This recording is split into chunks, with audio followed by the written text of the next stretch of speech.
Greetings, Bat family. Welcome back to Holy BatCast, brought to you by real fans for real movies.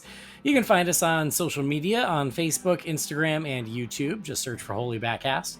And if you're a big fan of the show and you want to support us, you can do that on Patreon. You can go to patreon.com/holybatcast. No pressure. Don't have to do it. But for those of you who have done it, you've gone that extra step.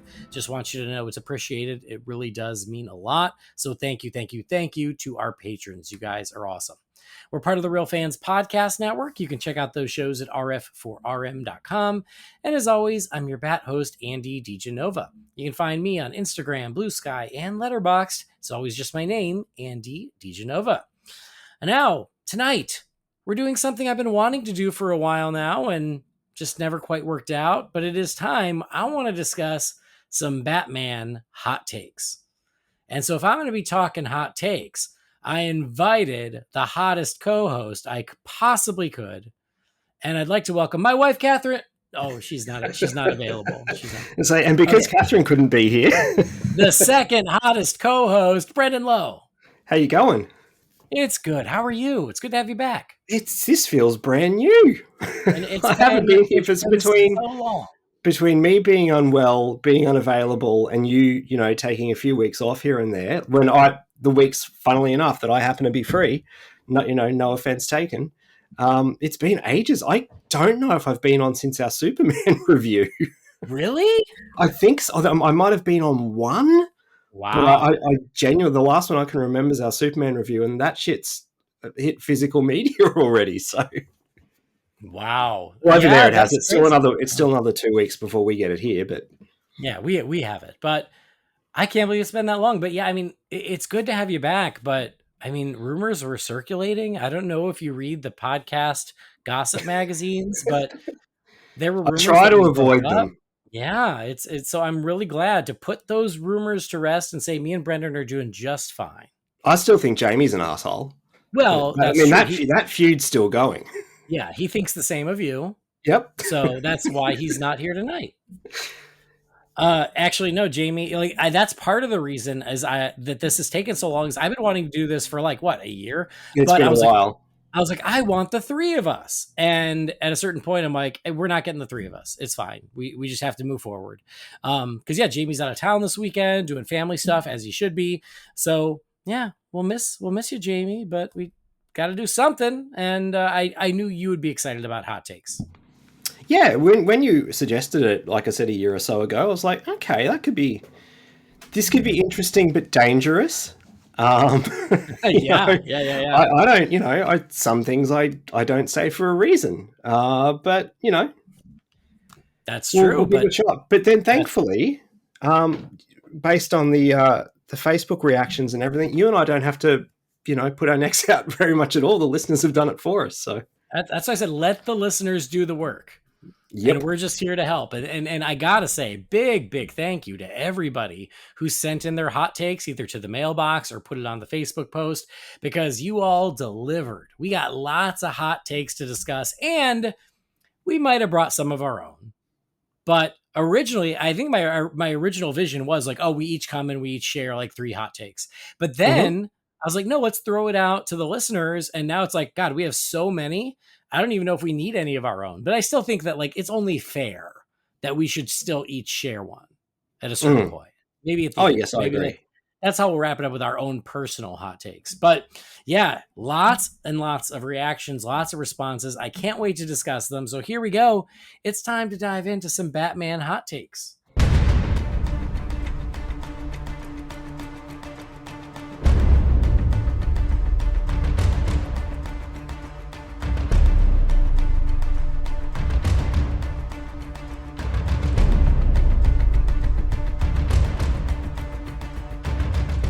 Now, we're not doing wings like the Hot Ones show, nothing like that. We're just going to do it. But I do want to do this, Brendan. Yeah. With every hot take we get, I want us to rank it on a hotness scale. Okay. So just like their buffalo wings, we got to say, okay, was this take mild? Was it medium? Was it hot? Or was it Michelle Pfeiffer in the catsuit hot? Okay. And that's the hottest hot. Got it. Okay. So mild, medium, hot, Michelle Pfeiffer. Those are your options. Okay. All I can right. do that. Yep. Great. So yeah, I put it out on the Facebook page, which is where I tend to engage with the listeners these days. Sorry, folks who are still on X or Twitter or anything. I just don't do it anymore. I'm so sorry. But for those of you who are still following Facebook, you guys more than delivered. And I don't even know if we're going to get through them all. That's how many we got, but we'll do our best. I'm going to start in the mailbox though, just because that one I want to empty out. It always bugs me when there's too much in it.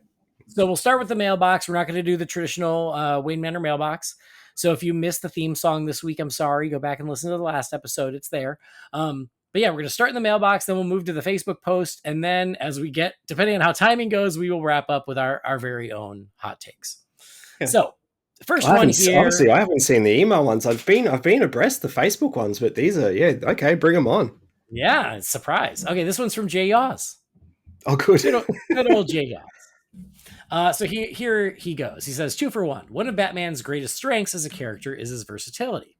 He works in a variety of scenarios and tones, from serious detective mysteries to horror to wacky science fiction adventures and practically anything in between.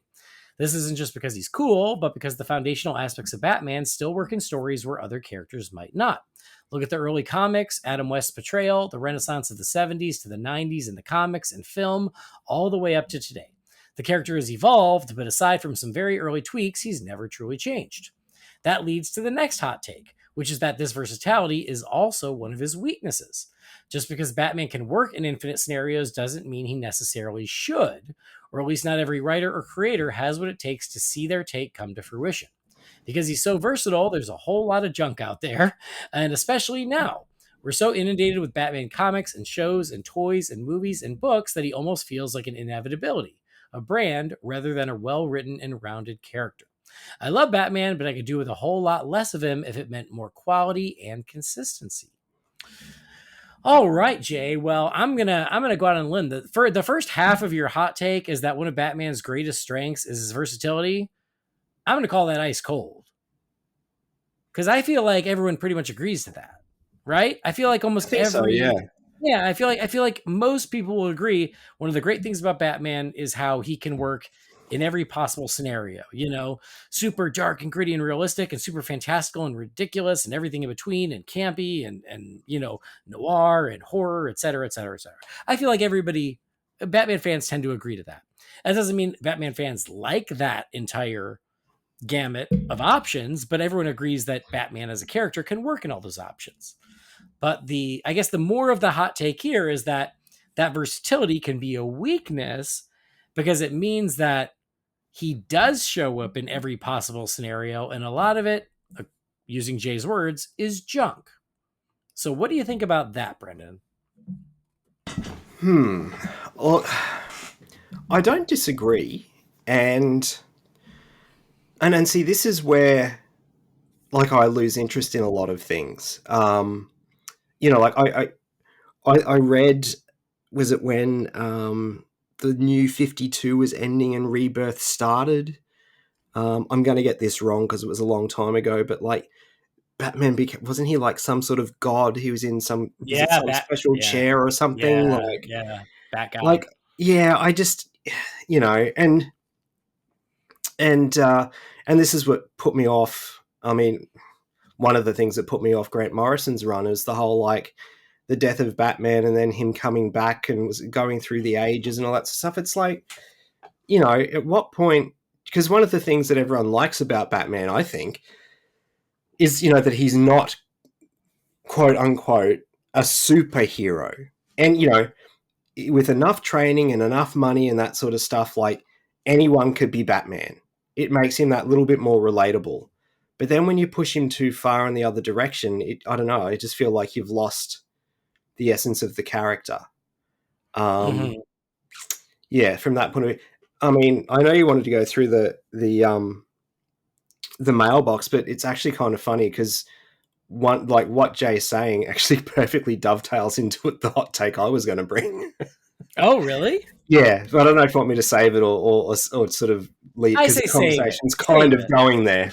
Well, but, save it. Yeah. But no, I don't disagree with what he's saying. I think it's a mild to hot. But yeah, I don't think it's like, extra spicy or Michelle Pfeiffer or anything. Yeah, I completely understand what Jay is saying. I understand what you're saying, and I agree. I agree with these points. I think that that's true. Is because of Batman's versatility, we have seen him in every possible scenario. Um, I think where I would disagree is I don't know if I would call that a weakness, just because people's Batman tastes vary just as much as his versatility. So, um, agreed, a lot of these things and the examples you gave, Brendan, are I completely agree with. Like when he was Bat God in the chair and everything, I was like, I'm not into this at all. Like just wasn't feeling it. So Mm. there are places they take him where I'm like, this is not my thing. I don't care for it. This is not how I prefer to take my Batman. But there are people who probably feel differently, who are like, no, that's awesome. I love that. And so the beauty of the versatility of Batman is that it's like a buffet. You can skip the dishes that you don't enjoy and you can just, eat from the ones that excite you. But because it's Batman, you have those options. And I think those options are good. I agree with that as well. So yeah. I mean, I would call this take pretty mild, unless the take is truly they shouldn't use him in so many ways. Then it's more of a medium. Because I don't think anything he's saying is unfair. I think it's just a matter of like how much junk you want to wade through to get to the stuff you like. Yeah, and I one thing I will disagree on is like I'd like to see Batman a whole lot less. If it means more quality and everything. Now, again, I'm not up to date with comics, so I can't comment on that. But in terms of visual media, I'm sort of on the other end. It's just like I haven't seen a version of Batman that there's only been one version of Batman that I have truly loved in the last 4 or 5 years, and that was the Cape Crusader series. Everything else has disappointed me. So I want more because, with that versatility, there's stuff that people love that I don't, and I'm just sort of here patiently waiting for a version that I love to come back around again. Yeah. All right, let's move on. Next one is from Nathan. It says, "Hey guys, I haven't said anything for a while because of how busy life has gotten, but I've been keeping up with the episodes, and a massive congrats to Andy for your growing family. Here are my spicy Batman hot takes.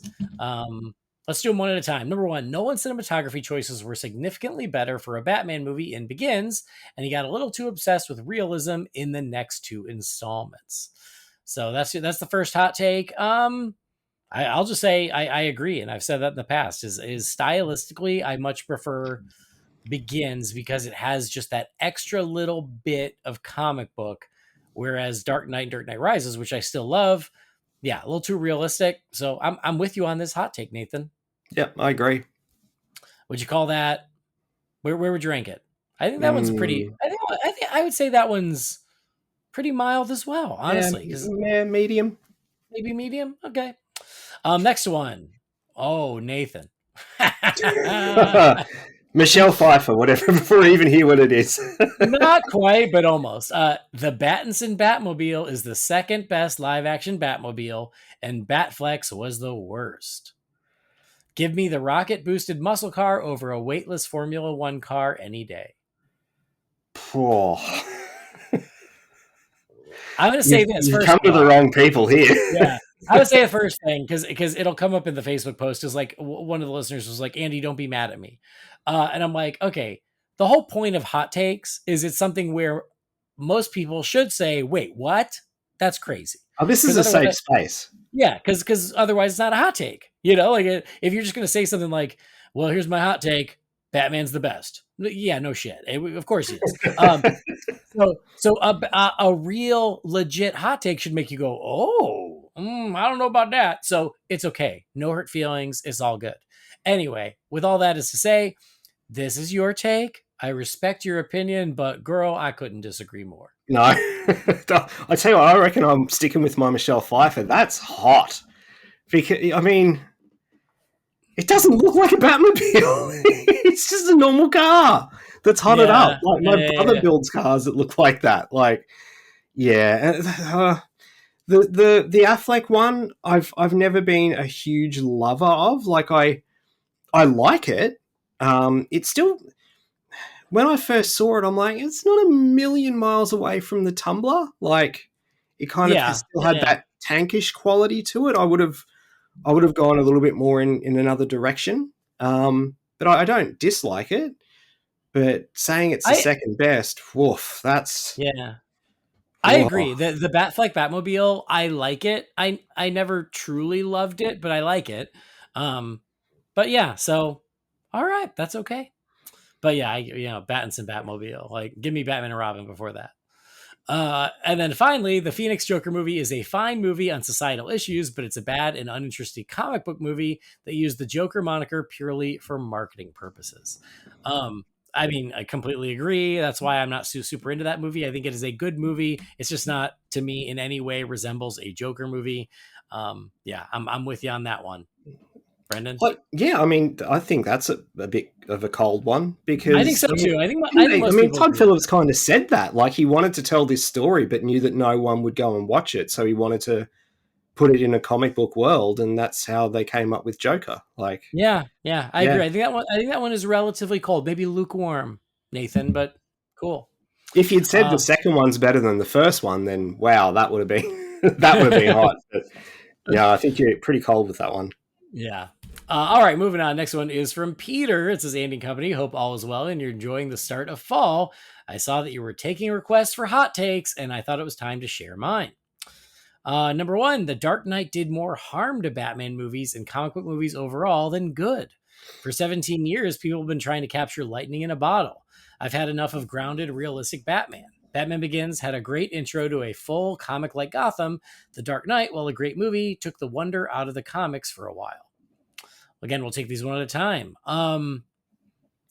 This is a complicated one, Peter, but I completely understand your point. And I don't even, again, I disagree with a lot of your points. I think that that's very true. It kind of overlaps with what we just discussed.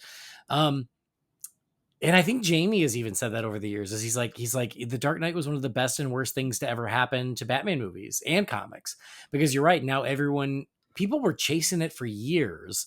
And it's nice that it seems like maybe we're finally giving up on that and like let every movie be its own thing. But I totally get what you're saying. Uh, Brendan? Yeah, I know we've had this discussion on here before, and I think I was pretty much in line with Jamie as well. It's a brilliant, brilliant movie, but that came with a cost of then, I mean, for better or for worse, that's why we got Man of Steel. Yeah. Because, Hmm. they wanted that gritty, realistic take. It worked for Batman. Let's do it for Superman and see how we go. And then snowballed and you got what we got. Um, yeah, it's hard because it is such a good movie, and I mean, it is a great Batman movie as well. But yeah, everyone just sort of tried to recapture that, and I mean, not that I've ever seen it, but isn't that? I mean, how he ended up with that Fantastic Four movie that The everyone, Amazing Spider-Man tried to the do Amazing like Spider-Man, tried to yeah, do the Nolan Spider-Man. Yeah, like um, for sure. yeah, it's. I mean, and I know we've said it before, but I mean, Matt Reeves is doing the exact same thing, but cranking the realism up to 11.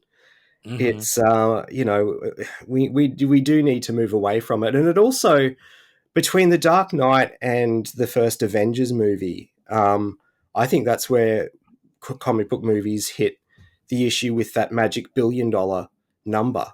Hmm. If because Dark Knight and Dark Knight Rises made a billion or over a billion each, and then Man of Steel only made, what was it, like 600 million or something? I can't remember. Yeah. It made a decent amount of money, and then Batman versus Superman makes 800. And again, I know they spent so much money making it, but it's just like, you know and that one, that actually has changed. The $1 billion isn't the magic number anymore. I know you guys talked about it in the summer movie recap. Like, that time seems to be well and truly past us now. It is. It's almost October, and only one movie has hit $1 billion this year. And it's Minecraft, isn't it? No, No. Lilo and Stitch. Oh, Lilo and Stitch. That's right. That's right. Yeah. Sorry. Minecraft came awfully close, but Lilo and Stitch is the only $1 billion movie this year, and we're hitting another Avatar, so that one will hit a billion as well. But I mean, yeah, I mean, it's becoming the exception again, which is honestly kind of a good thing. Yes. Um, yeah. All right, moving on. Next one. It says Bruce doesn't need to be a brooding militant man driven by the mission. I think at some point in his life, Bruce would like to have some fun. Yes, we've seen it where he uses the guise of an aloof playboy, but come on, you can't tell me that Bruce doesn't have fun at some point. Let's get the 70s era Bruce Batman where he lightens up a bit. First thing, the Dark Knight take, I would call that medium. What do you think? Medium. Yep. This one, I totally agree with you. I think that, yes, absolutely, Bruce is a dark character, and he is brooding, and he is wrestling with his demons. But at a certain point, that becomes one note, and he can have fun, and he can have a sense of humor. It just can't, it doesn't need to be over the top, but I think a little balance there would be a good thing for Batman. So I actually agree. Look at the animated series. That was a great version where Batman was driven, he was brooding, but he wasn't always. He also, had some lighter moments. And I think that yeah, I get your point, which is I think we've been missing that. Mm. Yeah, I know George Clooney definitely agrees with you, but he went a bit too far with, I don't think he'd be complaining about his dead parents anymore. It's like, no, that's kind of the whole point. But we've seen it a little bit in live action stuff. I would think, sort of in Batman Returns, I think when Bruce, asks Selena on the date, that's Bruce lightening up a bit. And I'd say in Batman Forever too, like Kilmer, genuinely liking Chase Meridian and again asking her on a date and stuff like that. Like that's Bruce letting his hair down, so to speak, a tiny bit. But that's sort of the, and like I said, Clooney took it to a whole other level. But yeah, I'd be down with seeing Bruce having a little bit more fun, sort of, not to the level that Dick Grayson does, but Yeah. just a titch, a little bit. I mean, think of Batman Begins. Does it come in black? Like they're just a little bit light. What would you call this? Between Mild. Yeah, I think it's pretty mild. Next one, Batman at some point needs to get his ass kicked from time to time. This always prepared for everything. The idea gets old, and it makes him lose what makes him relatable: his humanity. Brendan, what do you think? Yeah, I guess I can see that. I mean, as soon as you say gets his ass kicked, the first thing you think of was, well, he had his back broken. I mean, that was 30-something years ago now, I guess. Yeah. I mean, I know he had the shit belted out of him a lot in Court of Owls as well. Yeah, it's just one of those things, though. Like, if you do it in like a mainstream movie or something like that, it's not, people don't come to see that, though, I don't think. And then you end up with The Dark Knight Rises where the character's not in it for 3/4 of it. Yeah, it's a tricky one. I absolutely get what he's saying, but I think pulling it off is a bit tricky because people come to Batman because they want to see Batman. Yeah, totally. I totally get the point, but you're right. Like you have to do it the right amount and at the right times. Yeah. And I think that is the key, is like, if he's always getting his ass kicked, you're like, Batman, what are you doing? Like, I thought you trained for this. But if he is just invincible, it does lose something. So it's like, he's got to be prepared for most things at most times. And that's when someone else does get the better of him, like a Bane or something. The stakes are raised because it's like, oh shit, Batman can handle almost everyone else, but not this guy. And I mean, and that's honestly a lot of what the Dark Knight is about. Is he thinks he's got it figured out. He took down Ra's al Ghul. He's cracking down in Gotham, and then in comes the Joker that changes the rules. And I think that is a great story. But yeah, Batman can't win every time because he's got to have challenges. So I get that. I mean, look, and look, I'm not taking the piss here. I genuinely, I'm not taking the piss. But I mean, look at the Batman. He didn't win the fight against the Riddler. He didn't win. He was on the back foot the whole time. The Riddler won. So I mean, that was a big movie where, I mean, let's be honest, Batman, he wasn't on top of everything. He wasn't invincible. He did, get defeated. Mm-hmm. Yeah. All right. Where would you rank this take? Honestly, I'd go mild again. All right. Yeah, I think it's pretty mild. It's funny Uh, just doing this hot, the spicy ranking and everything. You've got the one guy on who can't eat spicy food, so it's sort of like, well, what's mild? What and then finally, the Batman Catwoman relationship is played out. It's never going to work, and I think they would work a lot better as adversaries now with all that history. I know Jamie would agree with you if he was here. What do you think, Brendan? Do you Can agree? you read that again? Sorry. It's okay. Batman and Catwoman, the relationship is played out. It's never going to work, and I Oh, think they yeah. would work better as adversaries. Yep. Okay. Yeah, I misunderstood the first time you said that. It's one of those things. She's kind of like Harley now, where she's She's more a hero than a villain. I Mm-hmm. Yeah, I like her walking the line of, Yeah. Yeah. and again, look, using animated series is sort of the best example of it is, yeah, like she will work with Batman when needs be, and they will get along and everything. But the second she sees a chance to screw him over and get what she wants, which is usually the long con that she's been playing anyway, she'll take it. I like them having some sort of romantic entanglement, but I don't like them being together. Yeah.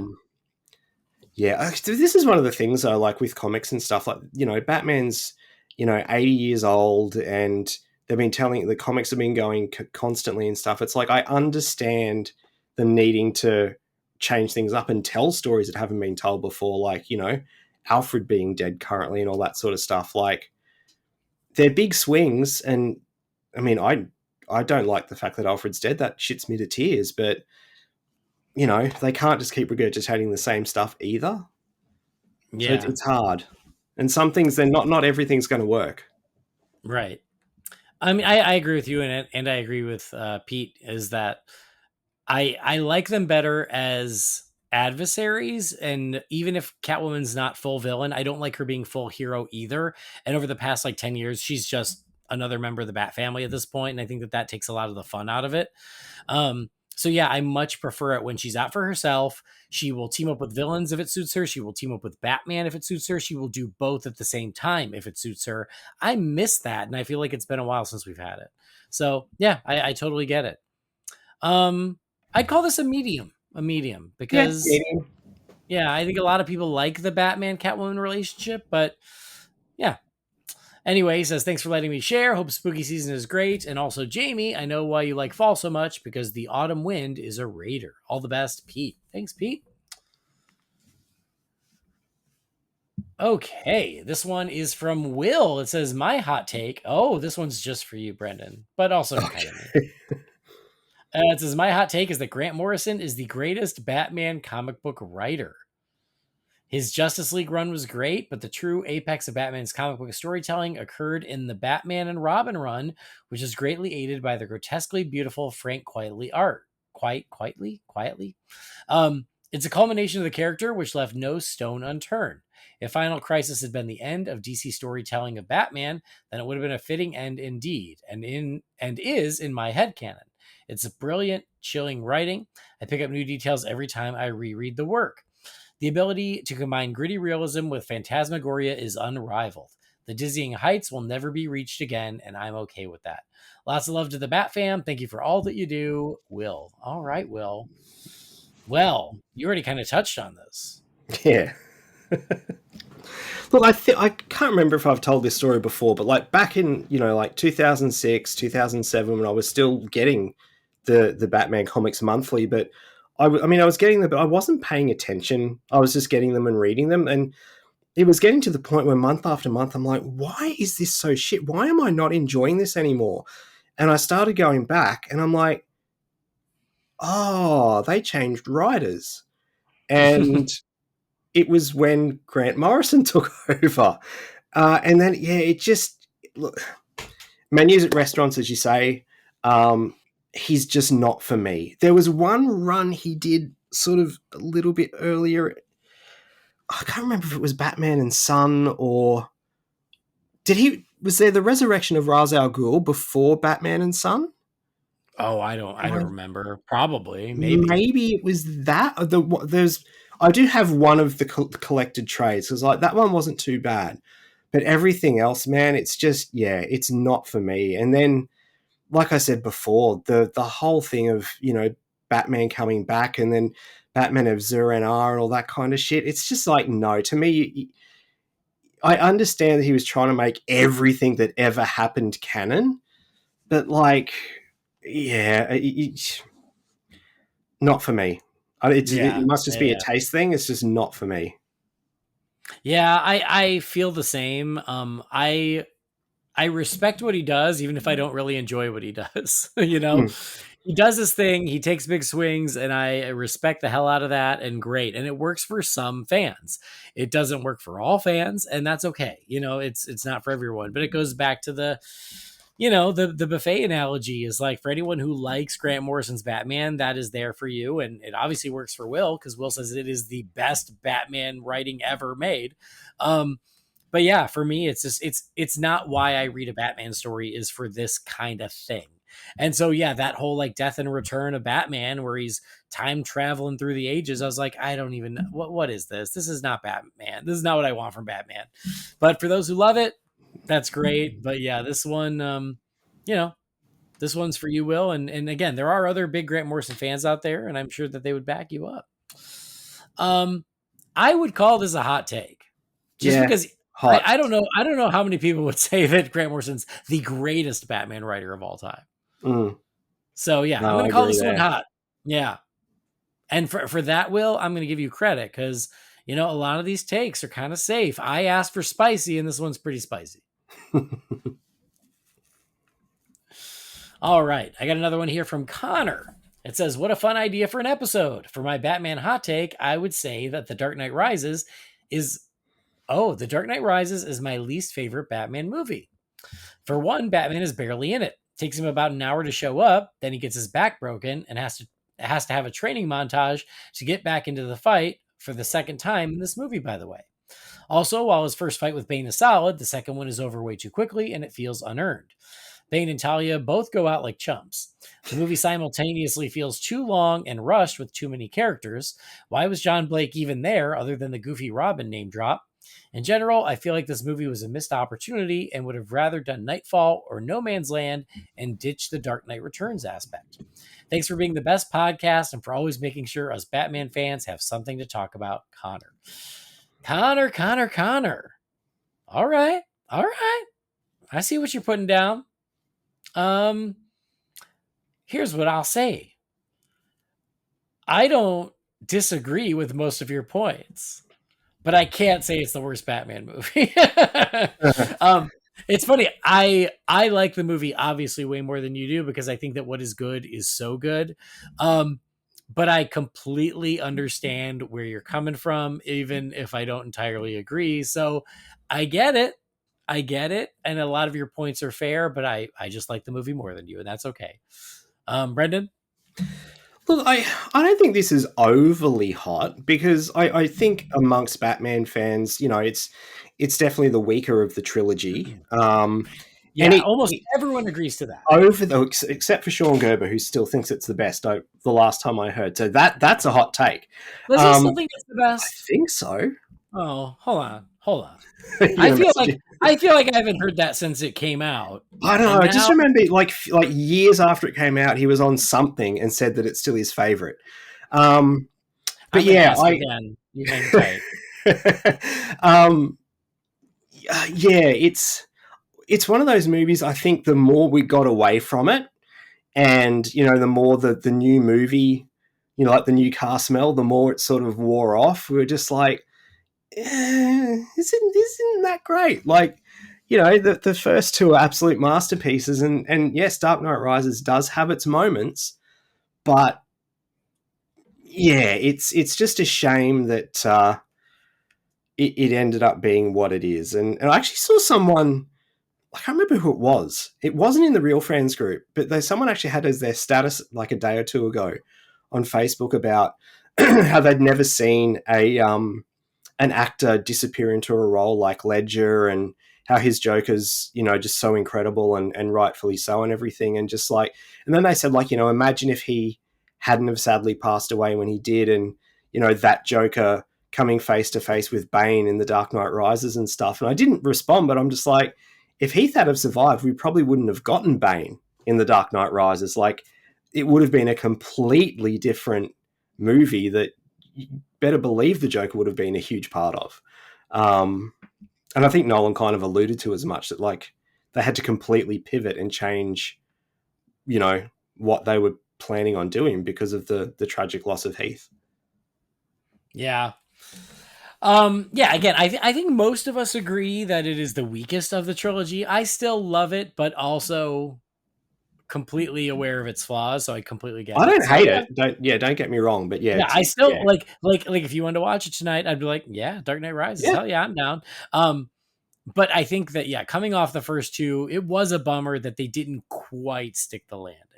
How much they didn't stick the landing, I think is up to discussion. Mind you, if you'd asked me this time, in 2012, what I thought of it, I'd give you a completely different story. Yeah. Best thing ever, loved it, perfect ending. No, it was awesome. Now it's just like, there's so many eye-rolling parts in it. I'm just like, what were you thinking? Yeah. So I think a lot of the points that Connor makes are cold takes, because I think that a lot of these things are pretty, most people tend to agree, but I think calling it the worst Batman, well, he didn't say worst, he said least favorite, but I mean, he's implying it's the worst. Mm-hmm. That I think is a hotter take, is because that implies it's worse than Batman and Robin or some other ones. There's at least two others that I'd watch this over. Yeah. So I don't know. I would call this a hot take. Do you think? Or you call media? Saying it's the worst, I think that's kind of hot. Like, yeah, that's what I'm saying. Yeah, I'll go for that. Yeah, that part alone I think is hot. Yeah. All right, this next one, Jim Scroggs, our old pal Jim, who was on a couple episodes ago. Hi, Jim. Do you know what I love about Jim Scroggs? Tell me. It's his brevity. He is a man who does not waste our time. He gets straight to the point, and we need more of that in the world. So, Jim, my hat is off to you. So here's Jim's hot take.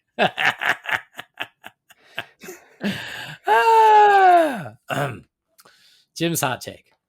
Batman and Robin is a better and more enjoyable film than The Batman.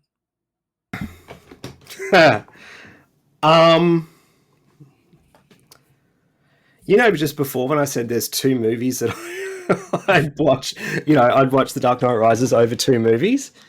They were the two movies. Is it these two? They were the two movies. That's tough because they're so different. Like Batman and Robin is so technicolor and wild, and it could not be any more opposite from the Batman. I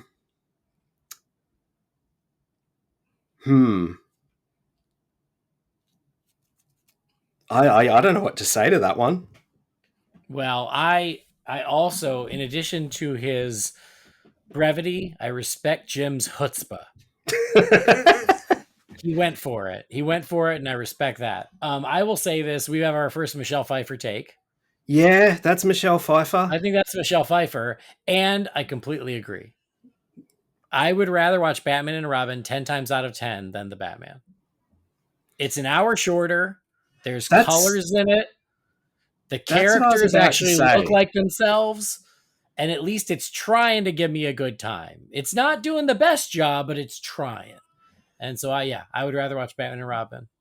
I think the runtime has a hell of a lot to do with it. Because putting Batman and Robin on, as painful as it can be at times, it wouldn't feel like homework. Whereas putting the Batman on, the first half of it, cool, whatever. But yeah, once you start getting to that, a bit over the halfway mark in the third act, and how it just keeps going, and there's like 3 different endings and stuff, that's really the reason why I haven't watched it in 3 years. Is so much time. Yeah. So no, Michelle Pfeiffer take, but it's one that I'm with Jim on. Sorry about it. And what's funny is that I essentially want it. I was like, well, that is my hottest take. But I was like, I don't know if I want to go down that road. So Jim did it for me, so it's fine. All right, this one is in the mailbox. It's not a hot take, but it's like the only non-hot take mail in there. So I just want to delete it. So here's what it is, and it's for you. It's from Brandon. And it says, "Hey, Holy BatCast, this is for Brendan. Have you seen the Lego Batman Forever Batmobile? I believe in the past you said you would never get into Lego, but it comes with a Lego Sonar Suit Batman. It has to be a little tempting, right? Hope you're doing well, Brandon." So yeah, Lego's doing a Forever Batmobile with the Sonar Suit Batman. Yes, I've seen it. Yes, I think it's very cool. No, I don't want to buy it. Okay, all right. I'm just not a Lego person. Like, yeah, Lego was the bane of my existence for all of my teen years and my early 20s, with having a brother 10 years younger than me who was Lego obsessed. It was fucking everywhere in our house. And but even as a kid, I was never a big Lego kid. Like, I don't want to have to build the thing I want to play with. I just want to play with it. Look, you know, I've heard that about you. Yeah. Yeah, fuck the foreplay. You just want to get straight to it. Jess complains about it all the time. But, you know, like, I look over to my shelf and I still have, like, literally to my right now, I have my original 95 Batman Forever Batmobile sitting on my shelf. It looks just like the one from the movie, and it's awesome. I don't feel the need to have another one, you know? Like, yeah. If I were to get another one, I'd probably get the McFarlane one. But in saying that, it's pretty much exactly the same as what I've got, except it's bigger, and it would still light up because my lights don't work anymore. But I don't know. Like, I have also heard that. Yeah, I can't actually. It might have been the Forever one. I can't remember what it was. Aaron, from Real Fans, and who's been on the show before, he sent me a photo a couple of weeks ago. He got a Lego Batmobile and had built it and everything, and like, it's cool. Like, I do appreciate it. It's just, yeah, I just rather get an action figure or a model or a toy or something that's, you know, complete that I can just either play with or display, and it's done. Right. I get it. Cool. All right. Well, let's move to Facebook, my friend. Does dovetail into my hot take as well. Wow. Well, we'll just keep on putting a pin in it. I'll keep teasing it. Oh, great. All right. So we're going to go to the Facebook page. And again, so many comments. So we're going to do our best. This one is from Chris Ford. It's, seems like two. Number one, BVS is the single worst mistake of the DCEU. It took Batman too edgy and killed off Superman way too early. Imagine the first set of films being Man of Steel, Suicide Squad, Wonder Woman, Aquaman. The universe would have been much better received and successful. So, he has another one, so we'll do one at a time.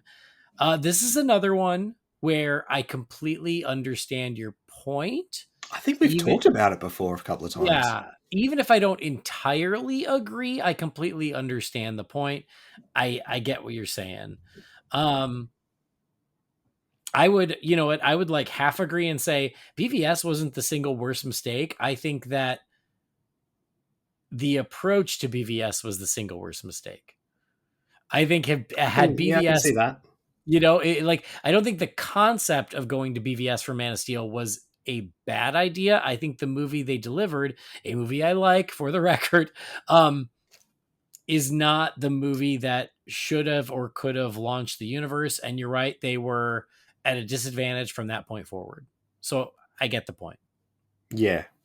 Look, I don't disagree, and I understand what he's saying. And I know I've said on the show a few times, like, the tone of that movie should never have been the first big screen teaming up of Batman and Superman. It should have been, you know, it could be a tone darker than, say, Superman that we just got this last couple of months. But it needed to be accessible for everyone. It shouldn't have been 3 hours long, you know, so dark and violent as it was. Look, I'm talking at both sides of my mouth here because I think Man of Steel, Batman vs. Superman, and Snyder's Justice League are an incredible superhero trilogy. Yeah, if you watch them back to back to back, they are pitch perfect for the story that they're telling. But I do agree. I think it was the wrong story to tell at that time, and particularly to launch a universe.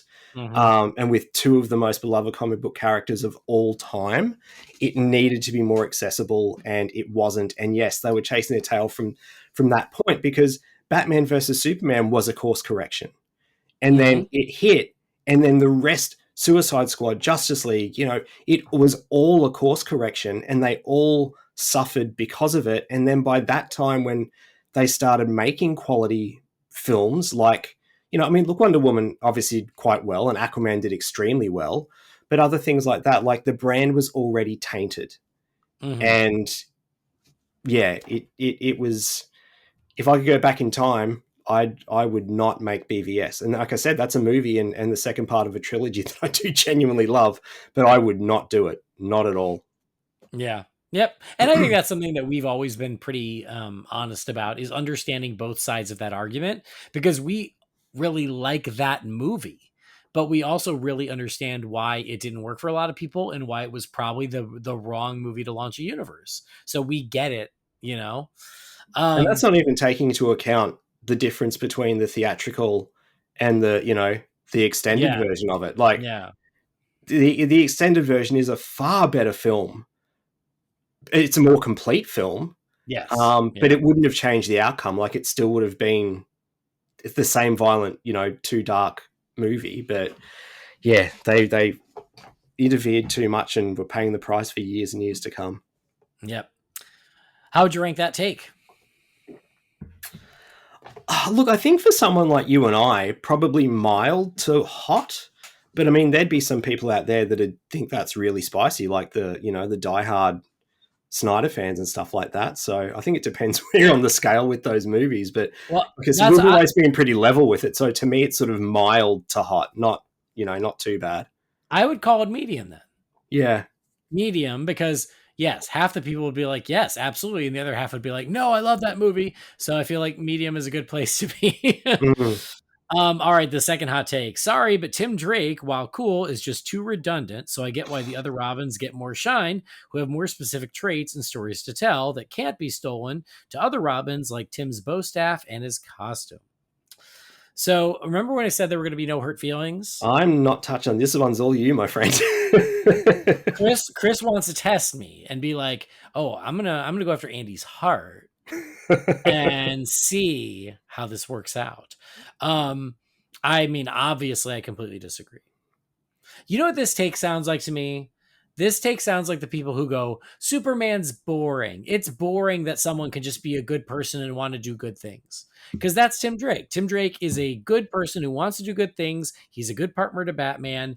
He is smart, he is generous, and he's just trying to do the best he can. And I think that it's like, oh, well, that's boring. I want Damian because Damian's a loose cannon and he gets in fights with Batman and he causes trouble. Or I want Jason Todd because now he's an anti-hero and he kills people and Batman stops it. And, and it's like, oh, it's just boring. Tim's just a good person. Yeah, that's why I like him. I like him because he's a good person. That's, I find him to be the most aspirational Robin because he just wants to be a good person and make the world a better place. And I think we need more heroes like that. So it's your take, Chris, and I respect your opinion, but I can't get on board. You know much more about Tim Drake than I do. My my biggest thing with Tim was obviously, that last season of the animated series.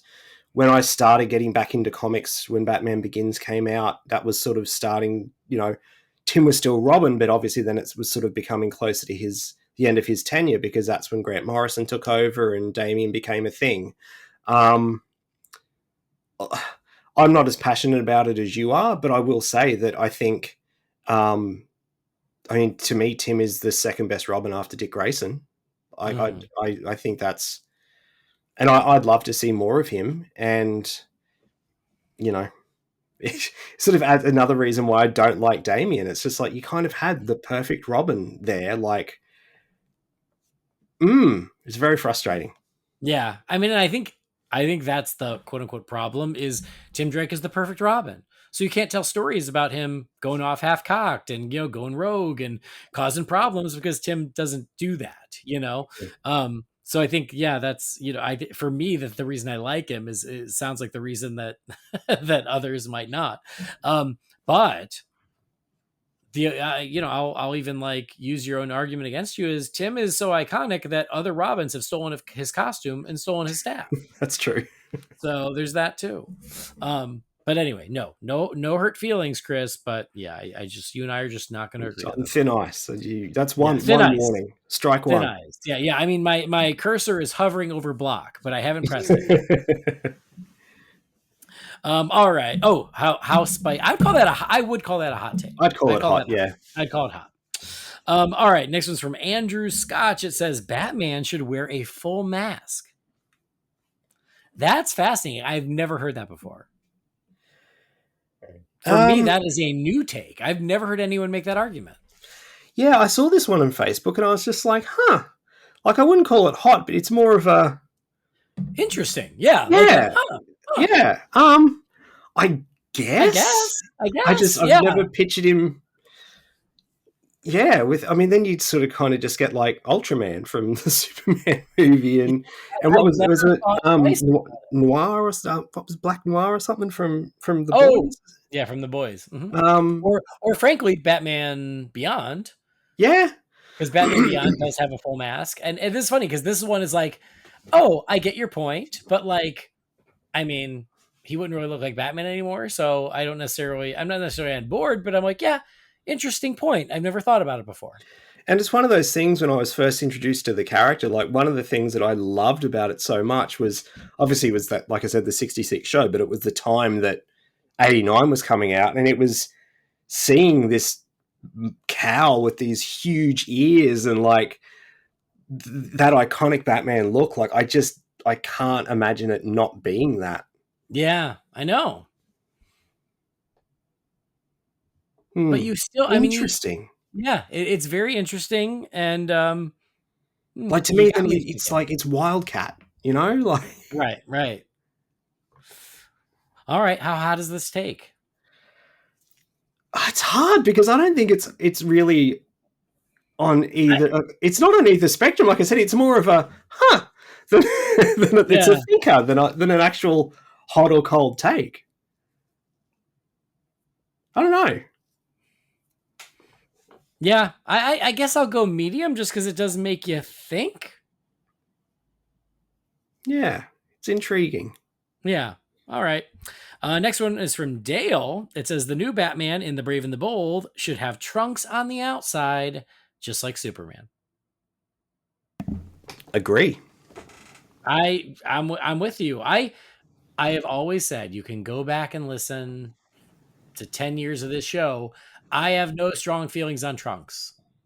I honestly can't even wrap my head around the people who do. I just can't. I don't know why it matters. And it's something we've never had in live action with Batman.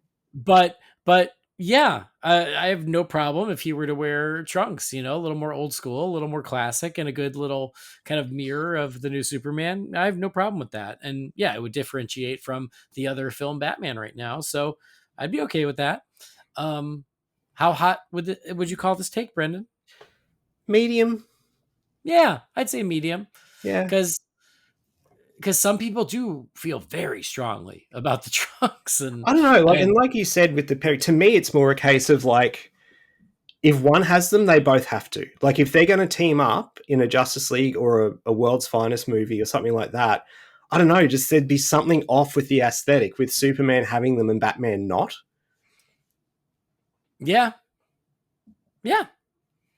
Cool. Well, all right. Next take is from our pal Tim Rooney. Hi, Tim. He says, the folks who are okay with Batman killing are the same folks who never stop feeling embarrassed by comic books. That stories need to be dark and serious in order to be considered legitimate. You want to go first on this one? I don't know. I saw this one on Facebook and I'm like, I don't know what to say to that. I have no response to that. Yeah, like, I don't know. It's... it kind of comes back to the fact that, like we were saying before, like there's just so many different, like the character's so malleable, like he can do either. Like, I don't know.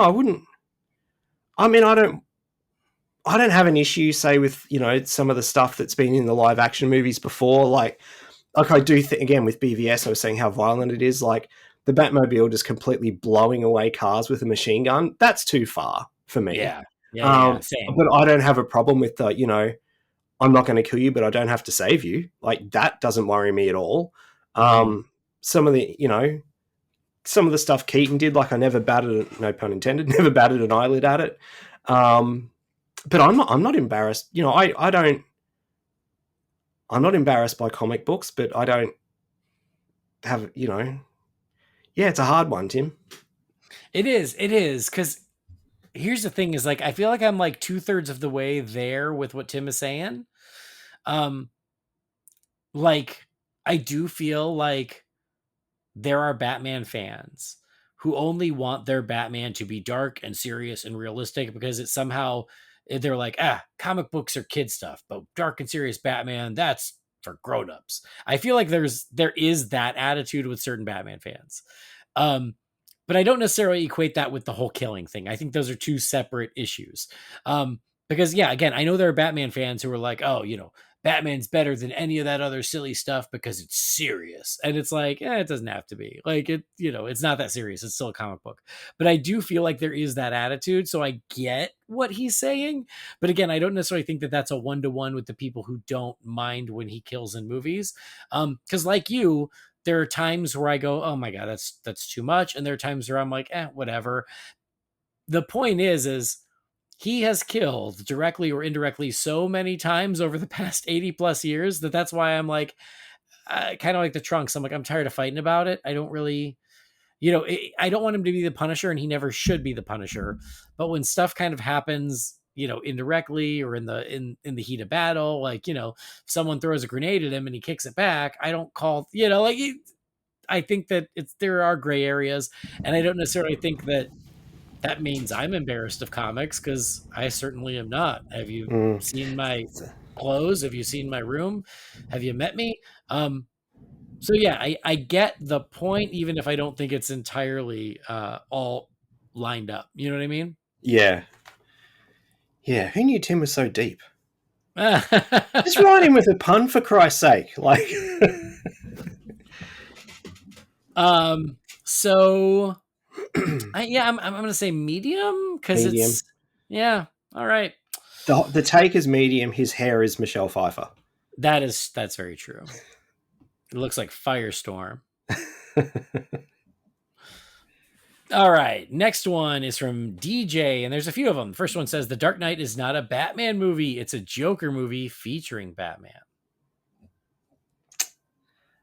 I don't know. Yeah, I don't know if I can go on that. I get what you're saying.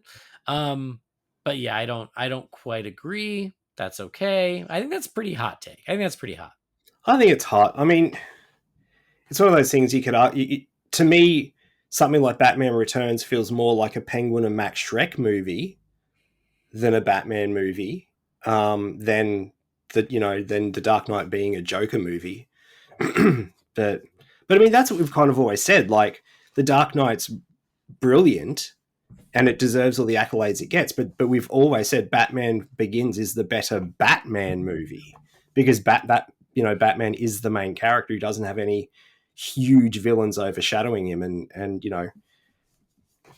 I think Heath Ledger's Joker, because he is so brilliant, he is so iconic, he is so memorable. He casts a long shadow. Yes. But I don't think that means he's the main character of The Dark Knight. No. Bruce is still the main character of The Dark Knight. It is still about Bruce's journey. It is still about Bruce trying to get out of being Batman, trying to find a way out, and using Harvey Dent, and then getting thrown this curveball that is the Joker that makes him second guess everything he knows and everything he thinks he will do. It's still his journey to the point where he is going to quit being Batman because he thinks that he's responsible. Like that entire emotional journey is Bruce's. And so he's the main character. The Joker doesn't go through an emotional journey. He is the dog chasing cars. He's the chaos. The movie is about Bruce's reaction to that chaos. Yeah, no, I agree. I'm thinking this is hot. I think it's hot. Yeah. Next one. The Schumacher films aren't as bad as everyone claims. I just look at them as big budget versions of the 60s show. I Well, mean, he's right. Like, particularly Batman and Robin, that's completely the '60s show. yeah, I mean, and I've certainly seen that, as a defense over the years, and it's valid. It is. If you look at them as that, you go, okay, yeah, I get it. And again, like, it came up not that long ago. I feel like I've certainly softened on them. I'm never going to claim they're great movies, but they've got their place. I'll pop them on for some silly fun, and that's okay. So yeah, that's fair. Yeah. I would call this a pretty mild Yeah, take. mild. I think so. I think that the years and nostalgia have given a lot of forgiveness to the Schumacher films. Yeah. Yeah. I mean, like I said, with the '60s thing, it's like, particularly Batman and Robin, like, just the way Uma Thurman's, I mean, she's Catwoman from the '60s show. Like, she knows what movie she's in and she hams it up. And, it's absolutely a take on the '60s. And again, like, that's what Schumacher would have grown up with. Right. And that's kind of that's not kind of, it's literally what he was hired to do, was to make it that again. And he did. Batman and Robin, for all its faults, if you look at it just as a very '90s take on the '60s show, it's pretty damn successful, because it literally is. And then finally, as far as, did we say if that? I think that's mild. I think it's a mild. Yeah, take. mild. Yeah. Next one, it says, as far as video games, if we count as playing multiple characters in the universe and different vehicles and not being locked into a specific setting, the best Batman games we've ever gotten are the Lego games. I could totally see that as a take. I've never played them, so I can't comment. Yeah. I didn't play them all. I don't even remember how many there were, but I played enough Lego Batman video games that I get it, because what they did, and there's a new one coming that I've only a little bit paid attention to, but what Lego allows them to do is to take aspects of every version of Batman over the years and put it all in one game. And so it's a lot more comprehensive than a lot of the other Batman games. So I totally get where this is coming from. I would call that a mild take too, honestly. I feel like, I feel like a lot of the Arkham series has so many fans that maybe they'd be like, no, the Arkham series is the best. So maybe it's medium. I don't know. Yeah, like I said, I don't have an opinion either way. You're talking to two non-gamers, but I'm going to say it's medium because, again, because of the very passionate fan base of the Arkham games. Yeah. All right. Next take here. It's from Rhodey. It says, as excellent as they are, The Dark Knight Returns and Year One should no longer be used as inspiration for live action movies. We've covered them. I'm completely with you, 100% agree. Completely with you. Absolutely. Totally agree. We got you. I would call that a pretty mild take, though, because I think that most Batman fans would probably agree. Most would concede. I think even Jamie, who says The Dark Knight Returns is the best story ever written, even he said, yeah, I think we could take a break for a minute. Absolutely. I don't think it's a super hot take, but it's one I am 100% on board with. My God, am I done with those two stories? Yeah. No, I think it's pretty mild. I think most Batman fans would go, yeah, I could see that. Yeah. I don't know how many Batman fans are going out there, I want more Dark Knight Returns in the next Batman movie. All right, got a couple more takes. This is from Nicholas Floyd. It says, I have a couple, pick your favorite. Well, we're going to do them all because we're doing them all, Nicholas. He says, my favorite Gotham is in the Schumacher films. The huge Gothic Roman-style sculptures all over the city look amazing, plus more black lights than a forensic team. Okay. All right, Nicholas. Okay. It's another one where I get it and I respect it. Even if I don't entirely agree, I get where you're coming from. For me, it's the Burton Gothams. I think those have a great balance of like Gothic and real and fantasy. But yeah, I mean, like the Schumacher ones, they went there, they went for it. And so I could see that being like, no, that's what I want on my Gotham. I want all the giant statues. I think if there was sort of a happy medium between Batman 89 and Batman Forever, I mean, obviously, like I think the best Gotham is animated series, but if we're talking live action, I mean, if I had to choose one, I'd choose 89. I think Mhm. Returns is, I mean, it doesn't feel, it doesn't have the scope and the scale of the first one. It feels very soundstagey, particularly that Yeah. Gotham Square Yeah. thing. Like, you know, they're not shooting outside. Yeah, I much prefer the 89 look. But yeah, there are parts of Forever that I do genuinely like. And I said, if there was a way to sort of meld those two together, that would be my perfect live action Gotham. Yeah. I would call this a hot take. Yeah, I would. I would go with hot. I don't know how many people would say that the Schumacher are their favorite Gotham. So yeah, I'm going with hot there, Nicholas. Next one, Batman Forever is just as entertaining as Batman and Robin. To reference an analogy by Andy, whether it's an orphanage burning down or a clown school, I'll still bring my marshmallows. All right, I get it. Look, I think this is a mild take to hot. I don't know. Like I think it's yeah, I think it's pretty mild. yeah. I mean, to me, and I know we've disagreed on it in the past. Like, Because honestly, one of my hot takes that we've said is like I actually prefer Batman and Robin to Batman Forever, which I think is a pretty hot take because most fans prefer Forever, which is fine. yeah, like I said, my thing with Batman and Robin has always been, you know, they wanted to lighten it up from Batman Returns.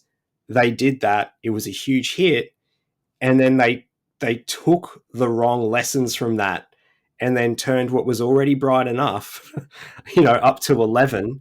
And to me, it was just too much in Batman and Robin. And to me, yeah, Batman and Robin is just, that's the thing. It's a copy of a copy. Like, to me, the quality just isn't there because it's literally a copy of Batman Forever. Like, and we've talked about it ad nauseum before. Like, beat for beat, it's the same movie. But like we said, if you make a copy and then a copy of a copy and so on, it's just going to get worse and worse and worse. And yeah, it's so rushed and not original, and they've just swapped the villains and essentially tried to tell the same story but worse. So I don't find it as enjoyable. But for people who don't particularly like the Schumacher films at all, I could see why people would think that. Yeah, but I agree. I think it's a pretty mild take. I think again, most fans prefer Forever to Batman and Robin anyway. Mm-hmm. All right, and then the last one here from Nicholas. It says the tumbler turning into a bat bike is a dumb idea. Here's your bridge making vehicle, but if you damage it in just the right way, it turns into a motorcycle. Will this be a useful function in the field? No, but it looks cool.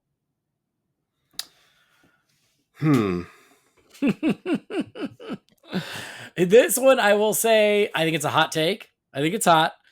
I don't care, but you're right. I totally get what you're saying, but I don't care. I like it anyway. I like the shot of it coming out. I think that's kind of cool. And I like some of the things that the Batpod does, but to sacrifice the Batmobile for the Batpod, I think was dumb. And the fact that, you know, it's the only vehicle he has in Rises, I think, is dumb. I mean, apart from the Bat, I mean, you know, the only driving vehicle he has. But I don't know, like, watching all the features and stuff from Batman Begins, it was retroactively done. Like, it was never the plan that was going to be, you know, turn into a bike or anything. But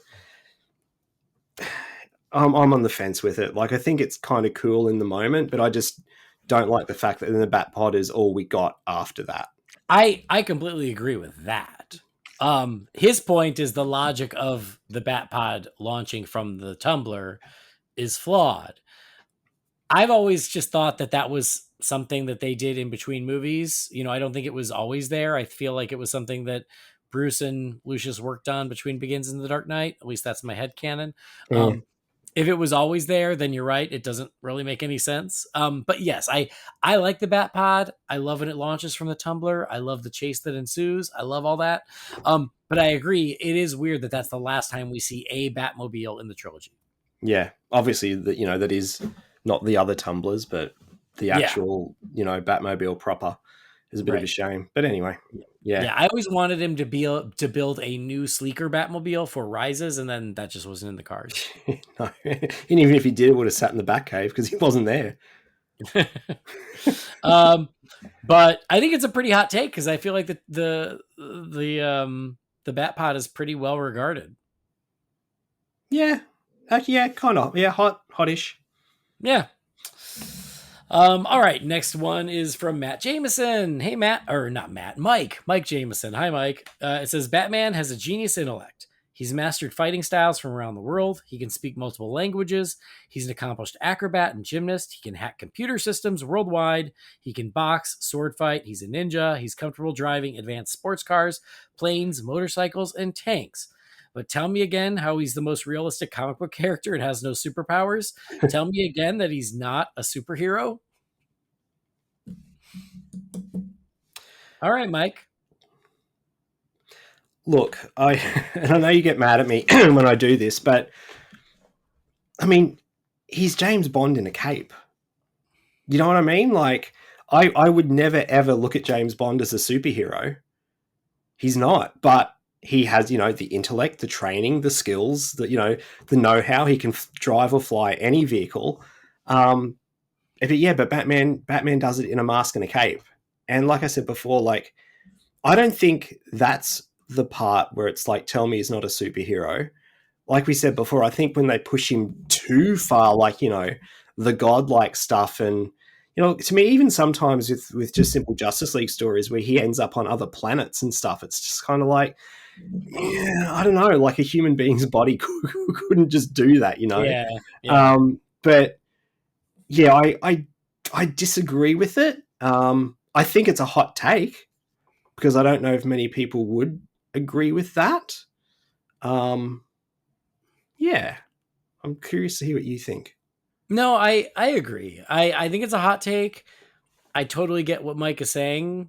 I don't even necessarily disagree with what Mike is saying, but I think that's the idea is like Batman is the best of us in all things.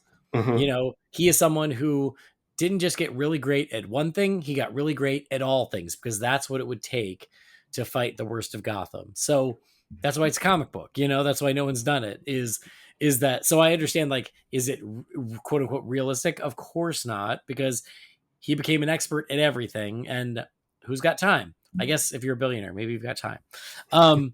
But yeah, so I get the point that like he can be an expert at all these things, and we say, oh, he's relatable. I get what you're saying. Yeah, so I hear you. Yeah, I got nothing else to add. Okay, great. Okay, next hot take here is from Paul. It says, okay, I want to make this clear. I love The Dark Knight. It's one of my favorite movies. It's probably the best Batman movie. That being said, I've never been on board with the ending. I think they kind of waste Two-Face by killing him off, and Batman taking the credit for the murders that he's committed just feels wrong to me. The movie keeps setting up that Rachel represents an exit strategy for him, and he's hoping to pass the torch to Harvey. The movie feels like it should be about Harvey crumbling under the weight of trying to be what the city needs and leaving Batman to hold it up.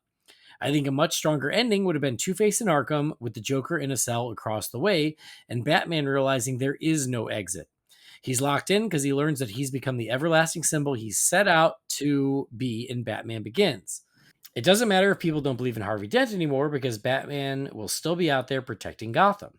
I'm not trying to rewrite the movie. I've read that Nolan and Goyer were really locked into the ending of Batman on the run, so they definitely made the movie they wanted to make. I just think that the movie brings up some really great ideas about Batman's mission to inspire people, and tragedy of sacrificing a normal life for this mission is far more interesting, and it wouldn't have taken a lot to tweak the ending to satisfy more of the ideas that it brings up. As a side benefit, I don't think Nolan really knew what to do with that ending, and it hampered the third movie, and this would have opened up the story possibilities for The Dark Knight Rises. Imagine if the third movie opened with a Batman who has given up Bruce Wayne and is lost inside the monster he created, instead of growing his depression beard and spending his days practicing room archery. Okay, this part is me writing a different movie. It's still an amazing movie. It's just my 2 cents. All right, Paul. Interesting. Brendan, what do you think? It's tricky because like, it's funny. I think we all went into The Dark Knight, knowing, I say, in inverted commas, like that Harvey was going to become Two-Face in this movie, and then he was going to be the villain in the next one. So when he died, it was a shock. Look, it's hard because I like what they did because it shows Batman making not the ultimate sacrifice because he doesn't die, but like he makes the sacrifice, like he literally gives up on his dream. He knows there is no exit strategy now. Like he has to bear the brunt of all of it. And the scene leading up to Harvey's death too, and I think I've said this on the show before, like everyone goes on about and rightfully so, the interrogation scene in that movie because it is brilliant. It's all the things, all the hyperbolic things that we say about it is true. But if it's been a while since I've watched The Dark Knight and I'm watching it, and then we get to that scene with Harvey, Batman, Gordon, and Gordon's kid, man, it is intense. Mm-hmm. It is a hell of a good scene, and one that is so severely underrated and forgotten because of, these other brilliant scenes in the movie, but it is outstanding. Brilliantly acted, brilliantly written, brilliantly executed. It is so damn good. And one of the best parts of that movie, and we wouldn't get that if the movie didn't tell the story it wanted to tell, which was literally the beginning, middle, and end of Harvey Dent. Like it's, mm-hmm. I mean, the guy made the argument before that it's a Joker movie. You could make the argument that it's a Harvey Dent movie because it's very much his story as well. But in saying that, I would have loved to have seen more of him. I would have loved to have seen him, maybe not carry a whole movie by himself as being the villain in the third one, but I would have liked to have seen more, adventures, I don't think is the right word, but more interactions, more things with Two-Face and Batman. So yeah, I kind of agree partly, but then I also don't disagree because I do like the story that it told. Yeah, it is tricky because I think that a lot of these points are valid, and I understand where he's coming from, and I do think that there was another way for it to go. But like you even said, and like he acknowledged, is like this is the movie they wanted to tell, and this was the ending they wanted, and they were working to that. And it was an ending I didn't even see coming in the theater. And when it happened, I was like, oh, interesting. That is really unexpected, and I think it's really good. So I love the ending of The Dark Knight, but do I think there was another potential ending that could have worked just as well? Yeah, I think so. And I think that you bring up some valid points as to how that might have worked. I will say more than anything, and we talked about how much we love The Dark Knight, and we do. I still think it's a masterpiece. I always thought the muddiness of the Harvey murders was something that still shits me, to steal your phrase, because no one's ever been able to answer the six dead. No. And every time someone has tried, it's like, oh, actually, nope, that doesn't work. And even Nolan couldn't explain it. So like, no. I was like, I wish that would have been cleaner.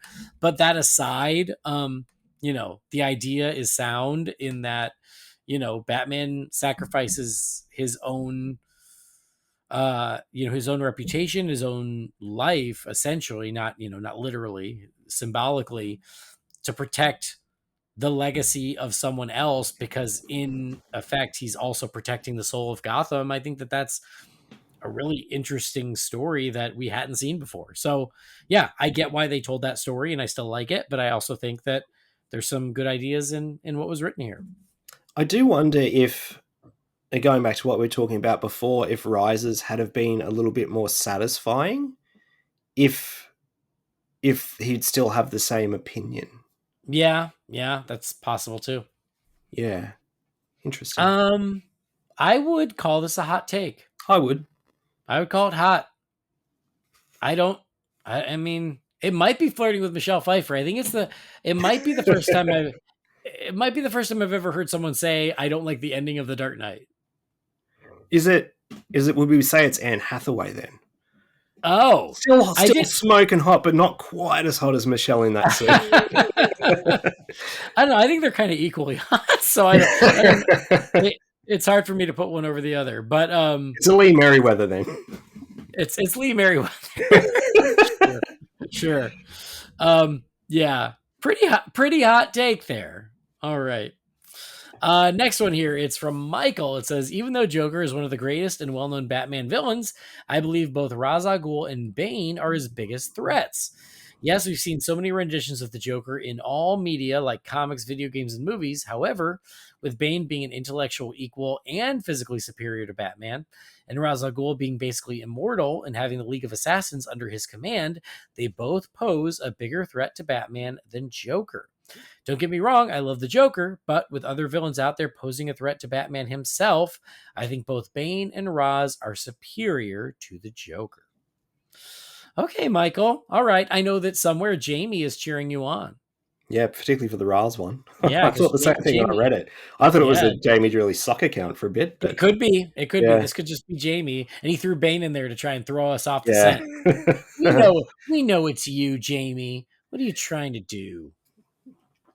I get the point. I think. I mean, obviously, just the look of the Joker is always going to make him pop more than the other two, particularly Ra's. But like you said before, like when we were talking about the Dark Knight, like Joker's the chaos. Batman can never predict what the Joker's going to do. And that's what makes him the threat that he is. Mm-hmm. Because he doesn't have any intellect at all. When it comes to Bane, I mean, I know Bane is meant to have the superior intellect and stuff, but I see Ra's as the brain and Bane as the brawn. Mm-hmm. If you're comparing those two characters, but yeah, I do think on those levels, like in terms of intellect, Ra's is definitely his biggest opponent. And in terms of, physical things, yeah, absolutely Bane is, I mean, Bane beat him and broke him. So I don't think those two things can be disputed.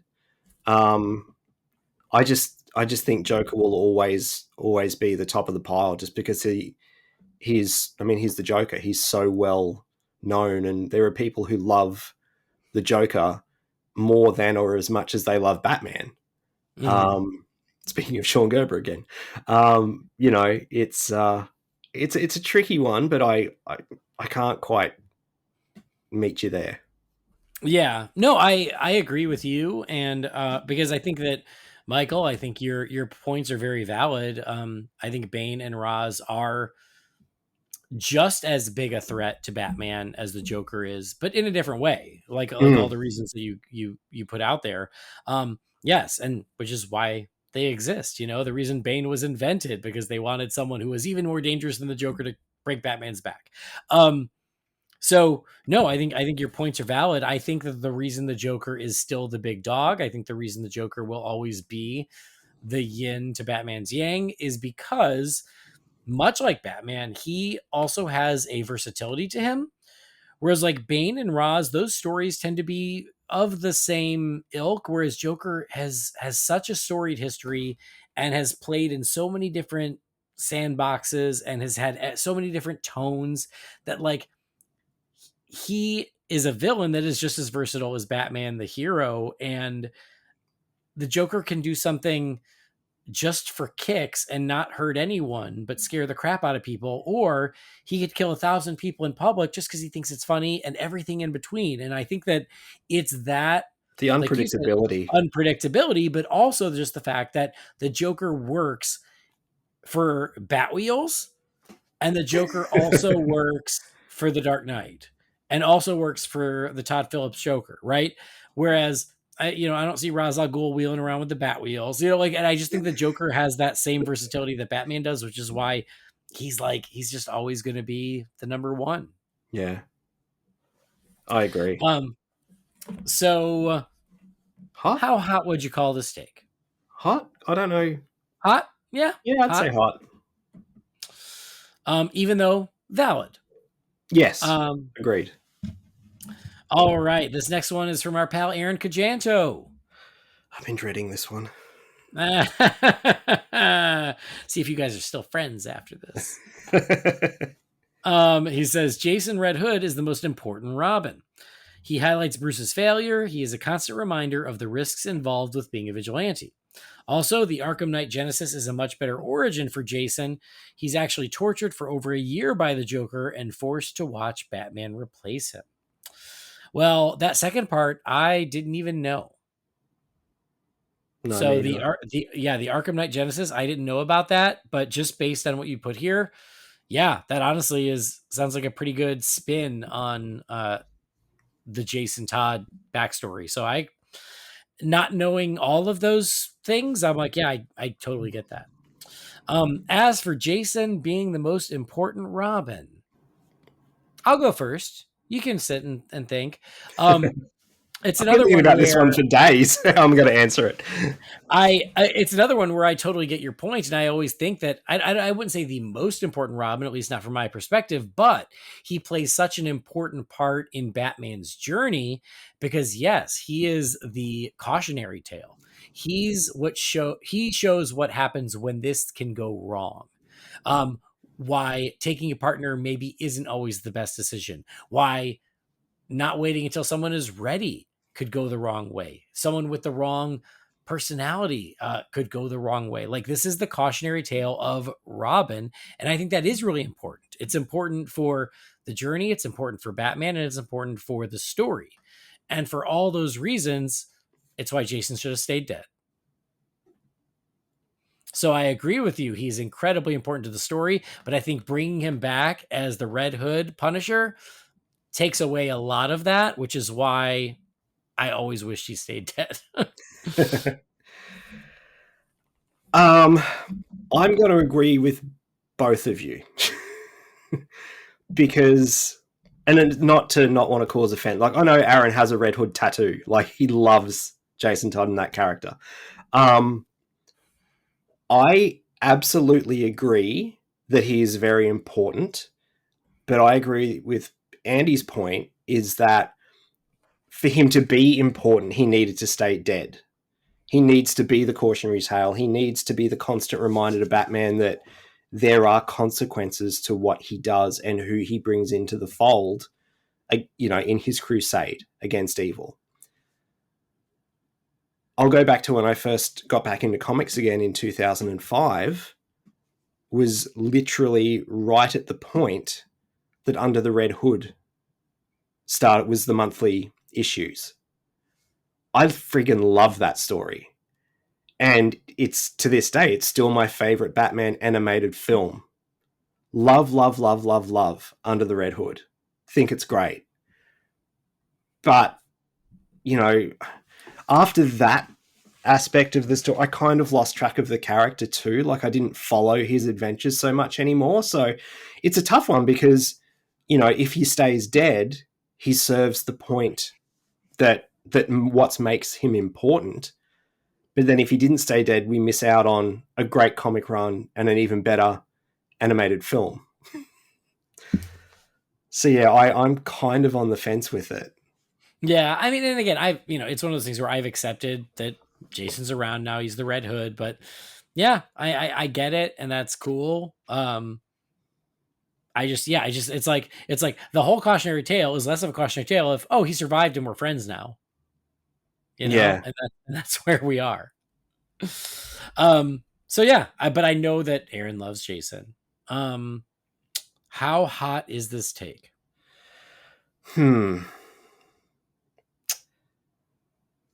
I don't know. I think it might be medium because I think there are people like on the fence like me. I think there's people who are devoted to the character like Aaron, and then there's people like you who thinks he just should have stayed dead. I think it sort of covers the broad spectrum, like the Snyder one we had before, where it's kind of have to put it in the middle because there'll be people on equal sides, arguing the point. Yeah. Yeah, I medium feels right. Yeah. For sure. And I hope I I didn't don't think offend anyone. I don't think anyone would fight you on the story of Jason Todd is important because of what it means for Batman's journey. I don't think anyone would disagree with that. I think the hot take is he's the most important Robin. Right? Don't you Yeah. think? Yeah. All right, moving on. Next one is from Charlie. It says, I could be wrong about this, but I feel The Dark Knight Returns really damaged the perception of Superman, and the character still hasn't fully recovered. That's interesting.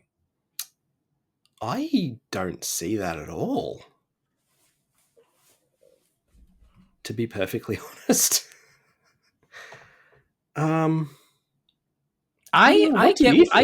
I get where Charlie's coming from. I get it. I don't know. I feel like that might be true in comic book circles, but I don't think that's true for broader pop culture. Yeah, I don't think it's true for moviegoers, because I think for moviegoers, the big issues they had with Man of Steel and BVS was that Superman wasn't Superman enough. He wasn't light and hopeful, and like he wasn't that, and that is not Dark Knight Returns. That's them hearkening back to Christopher Reeve, right? So I don't think it's true for the greater general audience, but I do understand the point as far as comic book fans go, because The Dark Knight Returns was the seminal work that changed comic books, and it became, it's one of the most respected pieces of literature, comic book or otherwise. It's a great story. I absolutely love it. I don't quite have the Jamie level of obsession, but I love it. I think it's a great story. But that story, in bringing back Batman in a new and unique way, put him at odds with Superman. And I do think that sort of shifted the perception of Superman of being out of touch, an antagonist. The government pawn is the part that I have the biggest issue with. Right. Like taking orders from the government, and so I think that putting Superman in that light could have led to some of that like comic bookiness of like, oh, Superman's not cool. Look at what he did. And Batman is the cool one, for lack of a better term. So I get it, because I do get that the portrayal of Superman in The Dark Knight Returns was still Superman, but it was through a very different lens in an effort to really prop up Batman's journey. And I do think that it skewed the perception at least a bit.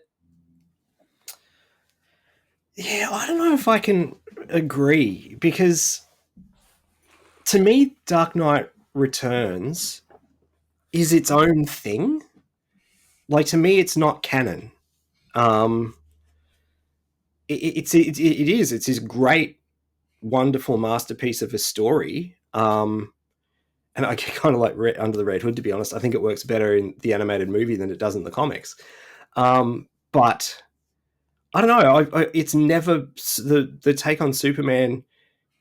If I read a Superman story, I'm not thinking, yeah, but remember when he was a government pawn and came to kill Batman? Yeah. And it never enters my mind. Yeah, I hear that too. But that's why I understand where Charlie is coming from, but I wouldn't say that Superman hasn't recovered from that. Because again, there have been so many Superman stories and so many versions of him since then that I don't think that people immediately equate it with that. But I do think it did change the perception of Superman then. Okay. And maybe I was just too young. Yeah. But it's an interesting take anyway. Yeah. I'd call it hot. I think I'd call it a hot take too. I think I'd call it hot. All right, next one is from Cameron. It says, I'm not sure if this is a hot take, but Mask of the Phantasm is the best Batman movie by a wide margin. I don't think that. I think that's kind of cold. I think a lot of people agree with that. And if you ever see, the whatever magazines, your Entertainment Weeklies and stuff like that, every couple of years they'll parade out ranking the Batman movies and stuff, and Mask of the Phantasm's usually always up the top. If it's not number one, it's number two. I love it. I don't quite hold it in high regard, and I'm the animated series nut. It is a brilliant movie, but I don't think it's, the best of all of them. Like, I'd still put Batman Begins above it. But yeah, I think it's a pretty cold take, because this is one of those things, as the years and years go on, people always rank that towards the top. Yeah, I agree. I mean, I love it. I wouldn't put it at number one, but most people do regard it incredibly high, even if it's not at number one. So yeah, I guess the hot take is putting it at number one, but even then, most people would be like, well, yeah, I love Mask of the Phantasm. I'm not going to really fight you on it. Mm. So yeah. Um, all right. The next one, this is the one I've been dreading. Okay. From Mucho Gusto Van Karsten, mostly because we've addressed it in the past, but he always likes to say this to me anytime it comes up. The portrayal of the Riddler in Batman Forever and Batman 66 are essentially the same from movement to madness. This is something he has said to me many times over the years on the show. Okay. I don't recall it. And so what I will say is I absolutely get the inspiration for sure. I also think it's an oversimplification. And for me, the reason I won't say it's 1-to-1, because it's not, is because if all you remember of Frank Gorshin's Riddler is the giggling and the cackling and the jumping up and down, you need to rewatch some Batman 66. He only does that maybe 25% of the time. There is tons of time where Frank Gorshin's Riddler is calculating and quiet and thinking and, diabolical, and like he has levels. And my issue with Carrey always, and I love Jim Carrey. I always said I wish he'd have played the Riddler 5 years later, because I think he would have been Yes. amazing. He didn't have levels. He was at 11 the whole time. Frank Gorshin has levels. Go back and watch any episode of Frank Gorshin's Riddler. Yes, there will be a moment where he giggles to himself at his own brilliance, but there will also be moments where he'll sit around and going, and now how do I get Batman? I've got it. I'll do this and like he played levels, and Carrey did not. He wasn't ready yet. And so, yeah, it's not a 1-to-1. I understand the inspiration, but I think there's just as much Ace Ventura in Carrey's Riddler as there is Frank Gorshin. I can understand why people would say it. Because, yeah, I mean, it is, when you think of Frank Gorshin's Riddler, you do think of the over the top, the laughing, the jumping, the rubbing the hands together, because it is memorable. But, and Carrey did, like I said with Uma Thurman before, like he did the 90s version of that, which the 90s version of that is Jim Carrey. You know what I mean? But yeah, I think I agree more with you. I don't think it's 1-to-1, but I do understand why someone would say that. Like, if I was, again, talking about, if a trade were to rank the Batman movies or do a piece on Batman Forever or something, I would expect an author who maybe doesn't know the characters as well as, some of the nerds and stuff like we do, to say, and in Batman Forever, Jim Carrey channeled Frank Gorshin, and, blah, blah, blah. I could see that. I'm pretty sure I've read stuff like that in the past, but yeah, I think I'm with you. Like, there is a bit more to it than that. It's an oversimplification. Yeah. I would still call it a mild take, because, again, I think even if you don't 100% agree, you go, oh, I get, like, to what you just said. I get why someone would say that. Yeah. All right, the next one is from Skip. It says, it's less of a hot take, more of a question I've always had thinking about the Dark Knight trilogy. Had the Joker been in the final film, do you think the character depiction would have been as highly regarded as it was, or would more of that character have changed the legacy of that interpretation? I'm curious if we think the performance and story from The Dark Knight could have been topped. Would love to hear your thoughts. Thanks. Yeah, it is more of a hot take, but I guess the take is that had we gotten more of Ledger's Joker, maybe it wouldn't be as beloved, or maybe it wouldn't be held as in high regard as it is now, because we only got it the one time. What do you think? It's one of the biggest what ifs, just not in Batman history, but in cinema history. Because I've always been one of these people who's realistic in that there are a lot of people who went and saw The Dark Knight early on because of the hype around Ledger, and him and that version of the Joker became this phenomenon, like mystical. I've never seen anything like it, and sadly, that was because of his untimely death. And the fact that the Dark Knight, it didn't keep playing and make as much money as it did just because some people were curious to see, well, we have to go and see Heath Ledger's last movie, because it wasn't his last movie. There were others, there were others in the can that came out after after the Dark Knight. But it was his performance and the word of mouth of people going, no, holy shit, like, you need to see this movie. It is brilliant. But it's the what if is, like we've said before, even in this episode, is what if he hadn't passed away? What would have that third film be? And we'll never, ever know. And it's sad and it's frustrating, but it's the way it is, unfortunately, because the third movie would have been completely different had Ledger survived. Would have he played a major part in it? Would have he played a minor part in it? Who's to? I mean, Nolan, I'm sure in the back of his mind knew what he wanted to do, and he'll never tell us. It's hard, isn't it? Because I can't imagine anything taking away from that performance. The only thing I can think of, and I know this isn't a one-to-one comparison either, is like, I really like the performance that we got from, oh my God, why am I blanking, Brendan? In Joker. We were just talking about him before. Joaquin Phoenix? Joaquin Phoenix, thank you. Who are we talking? Okay, sorry. With Joaquin Phoenix, I love his performance in that first film. I absolutely do. And I all the accolades, the awards, the best actor, absolutely deserved. When I saw the first trailer for Joker Folie à Deux, I was like, is it possible for someone to get nominated for playing the same character twice and win? Because, man, it looks like he's going to knock it out of the park again. Do you know what I mean? And then I saw the movie. And Gaga was going to get her Oscar. Yes. Everybody was getting an Oscar. It's genuinely what I thought based on that trailer, because it's like, man, he is bringing his A game again. That he looks brilliant. It's going to be more of the same. And Gaga looks amazing. And she's acting right up there with him, blah, blah, and then the movie just wasn't that at all. It was fucking train wreck, as we know. But would it have been that effect? You know what I mean? Probably not to that degree.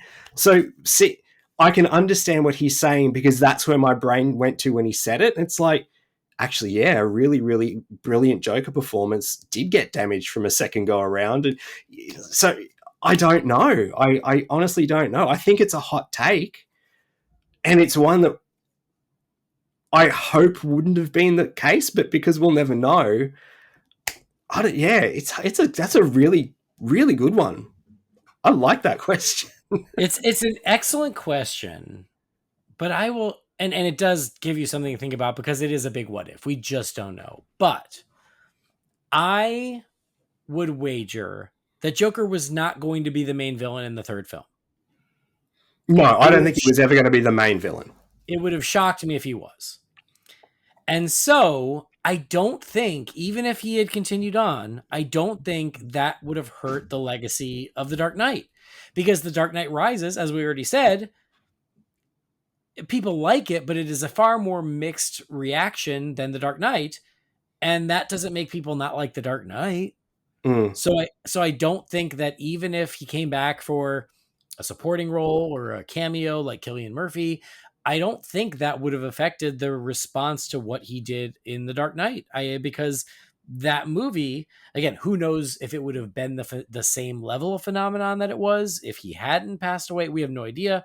But assuming that performance would still be received the way it was, which I think it would have been, because it's a great performance regardless, I don't think that anything could have really damaged that. Even the example you gave, Folie à Deux, it was a bomb. It was a critical bomb. It was a box office bomb. Ain't nobody taking Joaquin Phoenix's Oscar away. and people still like that first movie.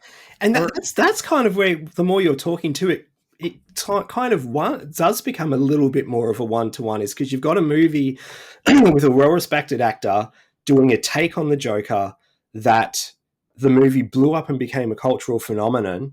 The word of mouth and everything, he got all the awards, all the accolades and everything, and it doesn't damage that first film. And I'm talking about Phoenix. I could be talking about Ledger. Like, if he had survived, would he have had the same journey essentially that Phoenix did? Do you know what I mean? Yeah. 20 years from now, maybe 30, Joker with Joaquin Phoenix is going to be like Saturday Night Fever, a classic, memorable, beloved film. And Joker Folie à Deux is going to be Staying Alive. Yeah. And people are going to go, did you know they made a sequel? And they go, no, they didn't. Did they? They didn't make a second one. Not really. Oh, no, they did. And you got to see it. I love that analogy, actually. That's really good. Staying Alive didn't ruin Saturday Night Fever. Folie à Deux can't ruin Joker. And I don't think if Heath Ledger came back, it would have ruined The Dark Knight. That's a good point.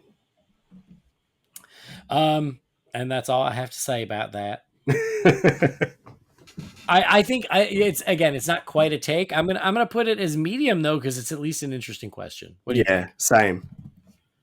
All right. I'm gonna read this one just because it kind of came up before, and I think it's interesting. This is from Zach. This is the one that said, "Don't hate me, Andy." It says, "The Dark Knight Rises was overrated. Don't hate me, Andy. I know how you feel about the. Oh, I feel about that movie the way you guys felt about the Batman." So again, I'm not gonna hate you. We already talked about, like, as much as I like that movie, and I really, really like that movie, I don't pretend it's perfect. And so, yeah, I'm not mad at you if it didn't work for you. That's fine. I get it. I can absolutely see where he's coming from. Yeah. Absolutely. So I don't think it's an overly hot take at all. And we wouldn't hate you for it. I think it's a pretty mild take, actually. Personally. All right, I'm going to read this next one because we already kind of touched on it, and I think it's worth reading again. This is from Charlie as well. Charlie says, Jason Todd should have stayed dead. Batman's greatest failure should have never been brought back to life. I liked Under the Red Hood, book and the movie, but I would rather have those been what if stories. I know comic books and everyone but Uncle Ben comes back, but Jason should have been DC's answer to Uncle Ben. Batman should have always had that one thing over his head. And, we just talked about it, but I'm with you, Charlie. I think so too. I think that is an incredibly important story. But I think that it stays important if Jason stays dead. If there aren't long repercussions of like, yeah, it sucked, but Jason's back. He's doing okay. Yeah, sometimes we have to remind him he shouldn't shoot people, but otherwise we good. Yeah, I think it takes a lot away. Yeah, I think we covered it before. Yeah, I'd call that a medium take because I think there are people who agree that he should stay dead, and there are other people who are like, no, I love Red Hood, and I'm glad he's back. Mm-hmm. All right, this one is from JD. It says, starting with The Dark Knight, Bale's version of Batman is bad. It's not only him because of the change in voice. It's not only him because the change in voice was also manipulated in post, and the suit change took away from his mystique, especially with the helmet cowl. And it's especially disappointing since I consider Begins to be the best combined Bats-Bruce performance in any of the movies. Piggybacking off of that, Pattinson has now given the best Batman performance in any movie. He played it like he's only truly himself when he's got the mask on. Wow. I think that's I think it's the Michelle Pfeiffer take. Michelle Pfeiffer. I think those are two Michelle Pfeiffer takes, JD. Oh, wow. Because even with the Batman voice, Bale's performances in The Dark Knight and The Dark Knight Rises, I think, are pretty great. Yeah. So, wow. I mean, again, I know the voice became a joke, but I still think he gives great. See, to me, the voice didn't really become a joke until the third one. Like, there was never parts in The Dark Knight where I'm like, what is he doing? That came later to me. I do think, we said it when we were covering Begins a couple of months ago for the 20th, but I think that suit is awesome. I love that suit. Yeah. And I think we agree that we like the Begin suit better than the Yeah. Dark Knight suit. Yeah. I do like that they gave it an in-story reason for Same. changing. Yeah, agreed.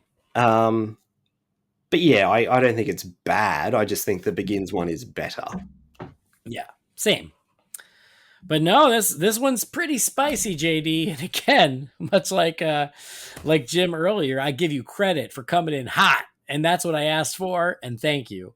I As for don't agree. Pattinson, I don't agree with either of your hot takes, but I appreciate that you shared them. yeah, I'd need to. It's like I said, it's been 3 years since I've seen it. I know you haven't seen it since the theater. I need to watch it again. I know that he was, we saw him in the suit for the majority of that movie. He was barely Bruce Wayne in it.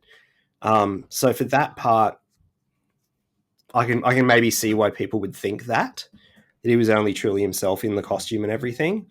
But yeah, we all know that Andy and I don't really like that version. So Yeah.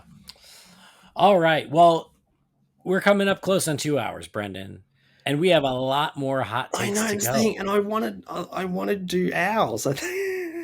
So I think we're gonna pause on the listener hot takes, and for anybody's we didn't get to, I do apologize.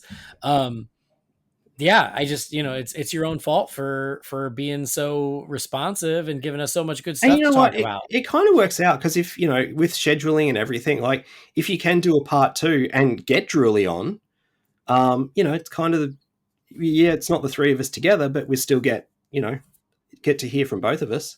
Yeah, for sure. So putting that into the So universe, do a part 2 with Jamie. I will try, but I'm gonna save the ones we didn't get to, and again apologize that we didn't get to them. But man, good stuff, everybody. We love the input. Thank you guys for sharing, and it's fun to chat about. But I want us to share our hot takes, Brendan. And again, we're just gonna do one each. I had a bunch, but we're just gonna do one each. But some of them, honestly, we discussed. Like one of them would have been Jason Todd should have stayed dead. That was one that I had on my list, but I was like, I've talked about it before. I don't know. And then it came up anyway, so it's fine. So there were a couple in there that I, kind of touched on some of the hot takes I would have had.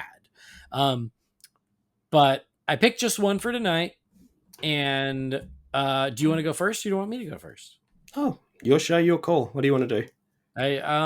Well, ladies first. Go Okay, ahead. thanks. So going back to our very, very first one from Jay and how, how malleable Batman can be and how he said like sometimes that can, be to his detriment or whatever. I can't remember the exact wording now. My hot take is that there's a beloved version of Batman that I think is a pile of shit, and that is Lego Batman. I cannot stand Lego Batman. Oh, okay. As in the movie version. Sure. Now, I preface my point with this. I think Lego Batman worked fine as a little cameo in the Lego Batman movie. Mm-hmm. I was laughing along. In the Lego movie. Sorry, in the Lego movie, yeah. I was laughing along. I thought it was funny, everything else. For his own movie, and the thing I can think of is I can't even remember what I was listening to the other day, and someone compared something to this, and I'm like, holy shit, that's Lego Batman to me. And it's like when there's a really funny SNL sketch, and then they turn that into a movie. And it does, and for me, it was like, the beloved Cowbell, which is probably, the most popular SNL sketch of all time. If they were to take that and make it a movie, would it be good? No, it wouldn't. Yeah.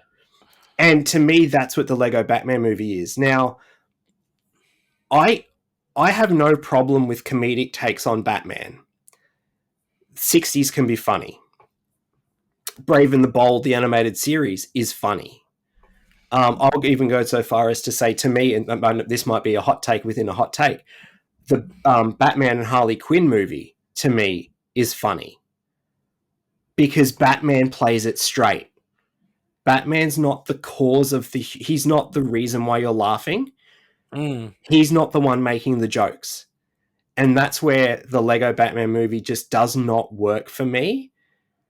It's too much. And I would rather watch Batman and Harley Quinn every day of the week than watch 10 minutes of the Lego Batman movie. Oh.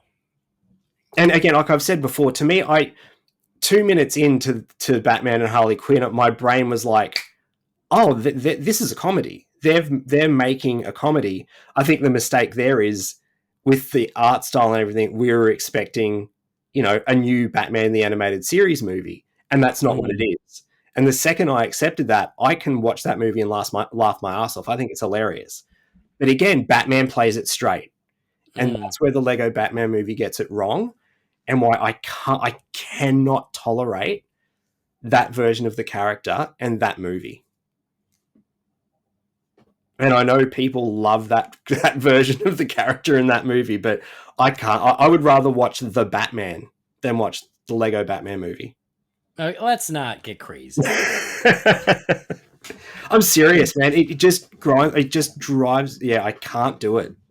Because Jess has been like for months now, like, because we do Friday Fun Night with Henry every Friday night. We watch a movie, and she's like, he'd be the perfect age for the Lego Batman movie. I'm like, I can't do it. Like, if there's a Friday night that I'm not home and you guys do it by yourself and you want to watch the Lego Batman movie, go for it. I'm not doing it. Wow. I mean, I really like the Lego Batman movie, but I don't disagree with you.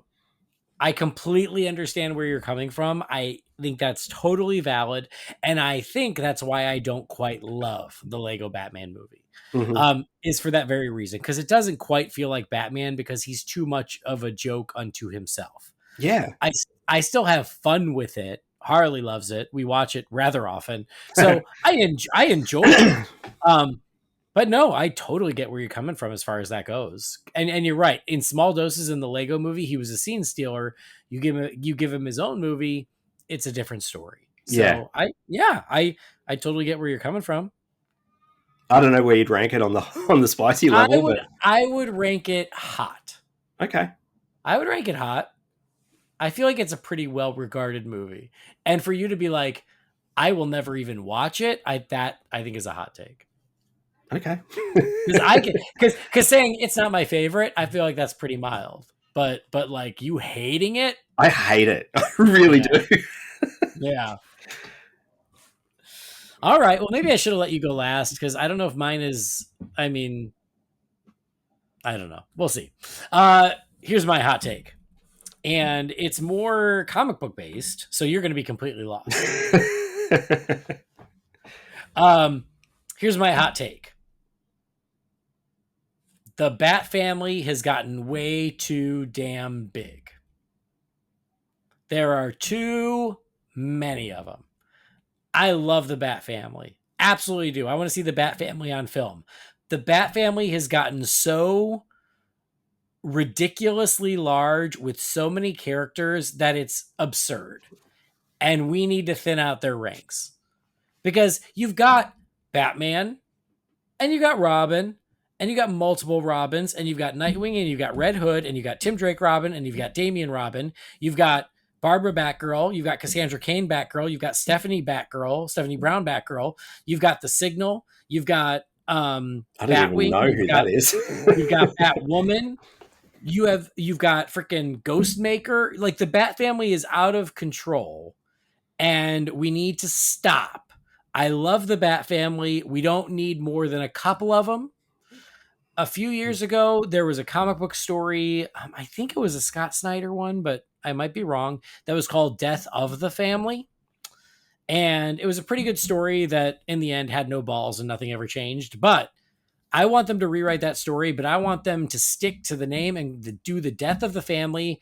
And you need to kill some of these MRFers because I'm tired of the Bat family being able to fill up a whole freaking school bus. Kill Jason Todd again. Kill Damian again. Kill Cassandra Cain. Kill Stephanie Brown. Kill Batwing. Kill the Signal. Kill them all. All I need is Nightwing, Robin, Batgirl. End of story. There are too many of them. There was a comic book that came out a couple years ago, and they did a big Bat family photo, and it was like, oh, how fun. Why the hell are there 20 of them? I love it when you get passionate. It's ridiculous. And I get it. And I'll tell you why. Here's the real reason. It's because every writer who comes in, they go, if I can create a Bat family member that takes off, I'm going to eat the rest of my life. And so they all got to do it. But no, it's too many, too many. We gotta thin out those ranks. We need another Vietnam. Take half of them out.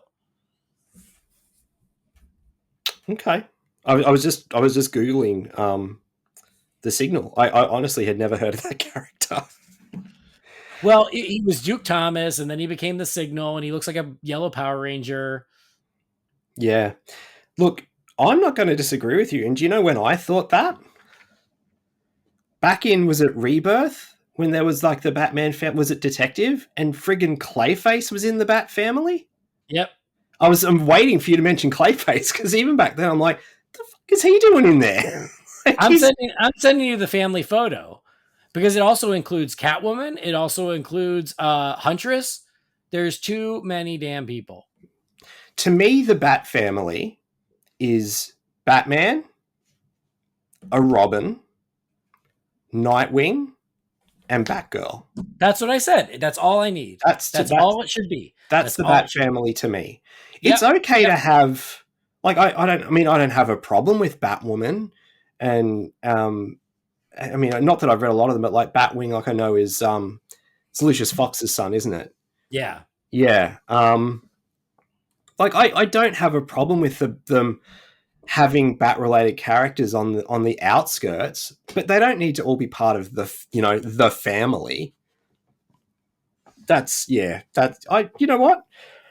I never would have thought of it, but holy shit, there's a lot of people in that photo. I told you. It's ridiculous. When there are more members of the Bat family than the Justice League, we have a problem. Well, Alfred wouldn't be in there anymore, to be fair. Yeah.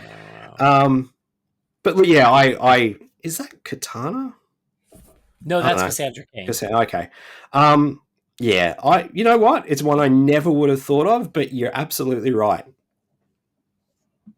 I don't know where I'd rank it because I don't know what people would think about it, to be honest, but it could be considered hot. I don't know how hot of a take it is. I'm sure that the listeners will let me know. They'll be like, "You're crazy. That is a hot take." And if you say I'm crazy, then that means I did the assignment, which is a hot take. If you go, actually, if you go, you know what, you're right. Maybe it's not that hot a take. I have no idea. Like I don't go to my local comic book shop and go, "Hey, you guys think there are too many Bat family members?" But I'm sure the listeners will tell me. But you know what? Christmas isn't far away, Brendan. And I have the perfect Christmas present for the Joker. I'm going to bring him crowbars. I'm going to bring him all these motherfuckers with a bag full of crowbars. And I'm just going to hand them over and be like, do your thing. Because we're done. Oh, that's funny.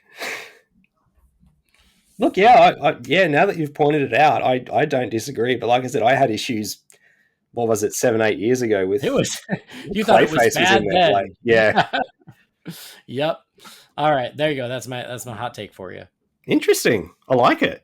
Yeah, random, but I was like, well, some, like I don't like the Batman. Yeah, everybody knows, it gets but this one I was like, you know what? I don't know how much I've ever voiced it, but every time they introduce a new one, I was like, really? We need a new one?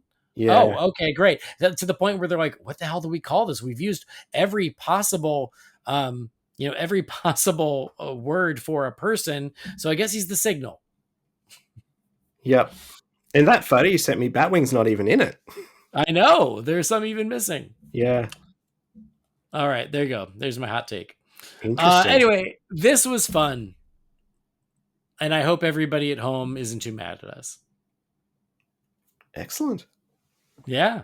Good time. And again, they can't be mad at us. We were just the messengers. I know. Well, yes, but but again, thank you to everybody who took the time to chime in, because there was some really fun stuff, some really unexpected stuff, some hot spicy stuff, some stuff where you go, yeah, of course, obviously, some less spicy stuff. That's okay. But if you got a plate of hot wings, you want some that are a little less spicy, you want some that are medium, you want some that are scorching, and I think that we did it all tonight, and I had fun, and that's really what matters. Excellent. Same. I'm glad to be back. Well, welcome back. I'm about to get on a cruise, so some new news is about to drop any day now. That's true. That's true. We'll get our casting and filming dates for Brave and the Bold. Yep, can't wait. Anyway, though, let's wrap it up. This was a blast, Brendan. I was glad to have you back. Thanks for joining. Glad we Not a problem. I did a little scroll back too while we were talking there at one point. Yeah, the last episode I was on was the Superman one. Jeez. Yeah, that was July. So it's been a while. Oh my God. Well, it's okay. We'll work on it. We'll do better. Look, I mean, I know you had to get me back because you're scraping the bottom of the barrel and all you can get's Joe. Oh, is that a hot take? That's a hot take. I love Joe. I love Joe, and he knows I'm joking. Joe. He knows I'm joking. We throw shit with each other all the time in our group chat, and it's all with the best of intentions. He knows I love him. You noticed I didn't invite Eric. True. Yeah, you know what I'm saying. Anyway, anywhere that people can keep up with you. Just on Facebook in the Real Fans group and on Letterboxd. Awesome. All right. Well, I already told you guys where to find me, same as always, but thank you as always for joining us on this hot, spicy episode. I hope you celebrate by go getting your favorite wings. Please do follow or subscribe to the show so you never miss an episode. And something else you can do is rate and review us. We would love that. A 5-star rating really does help us out, makes us feel good. So yeah, it takes just a second and it doesn't cost a penny. Find the show on Facebook, Instagram, and YouTube, and then send anything to the Wayne Manor mailbox. I'm sure that we will get rebuttals to hot takes. You can send those to Holy BatCast at rf4rm.com.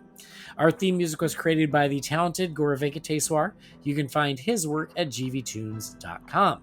And that'll do it. Thanks for joining us. On behalf of Brendan, I've been Andy. We'll see you next time. Same hot time, same hot channel.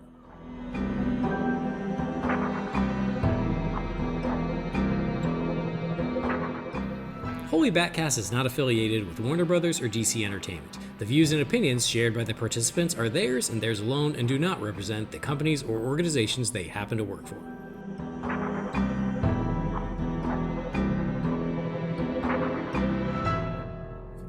The fire rises.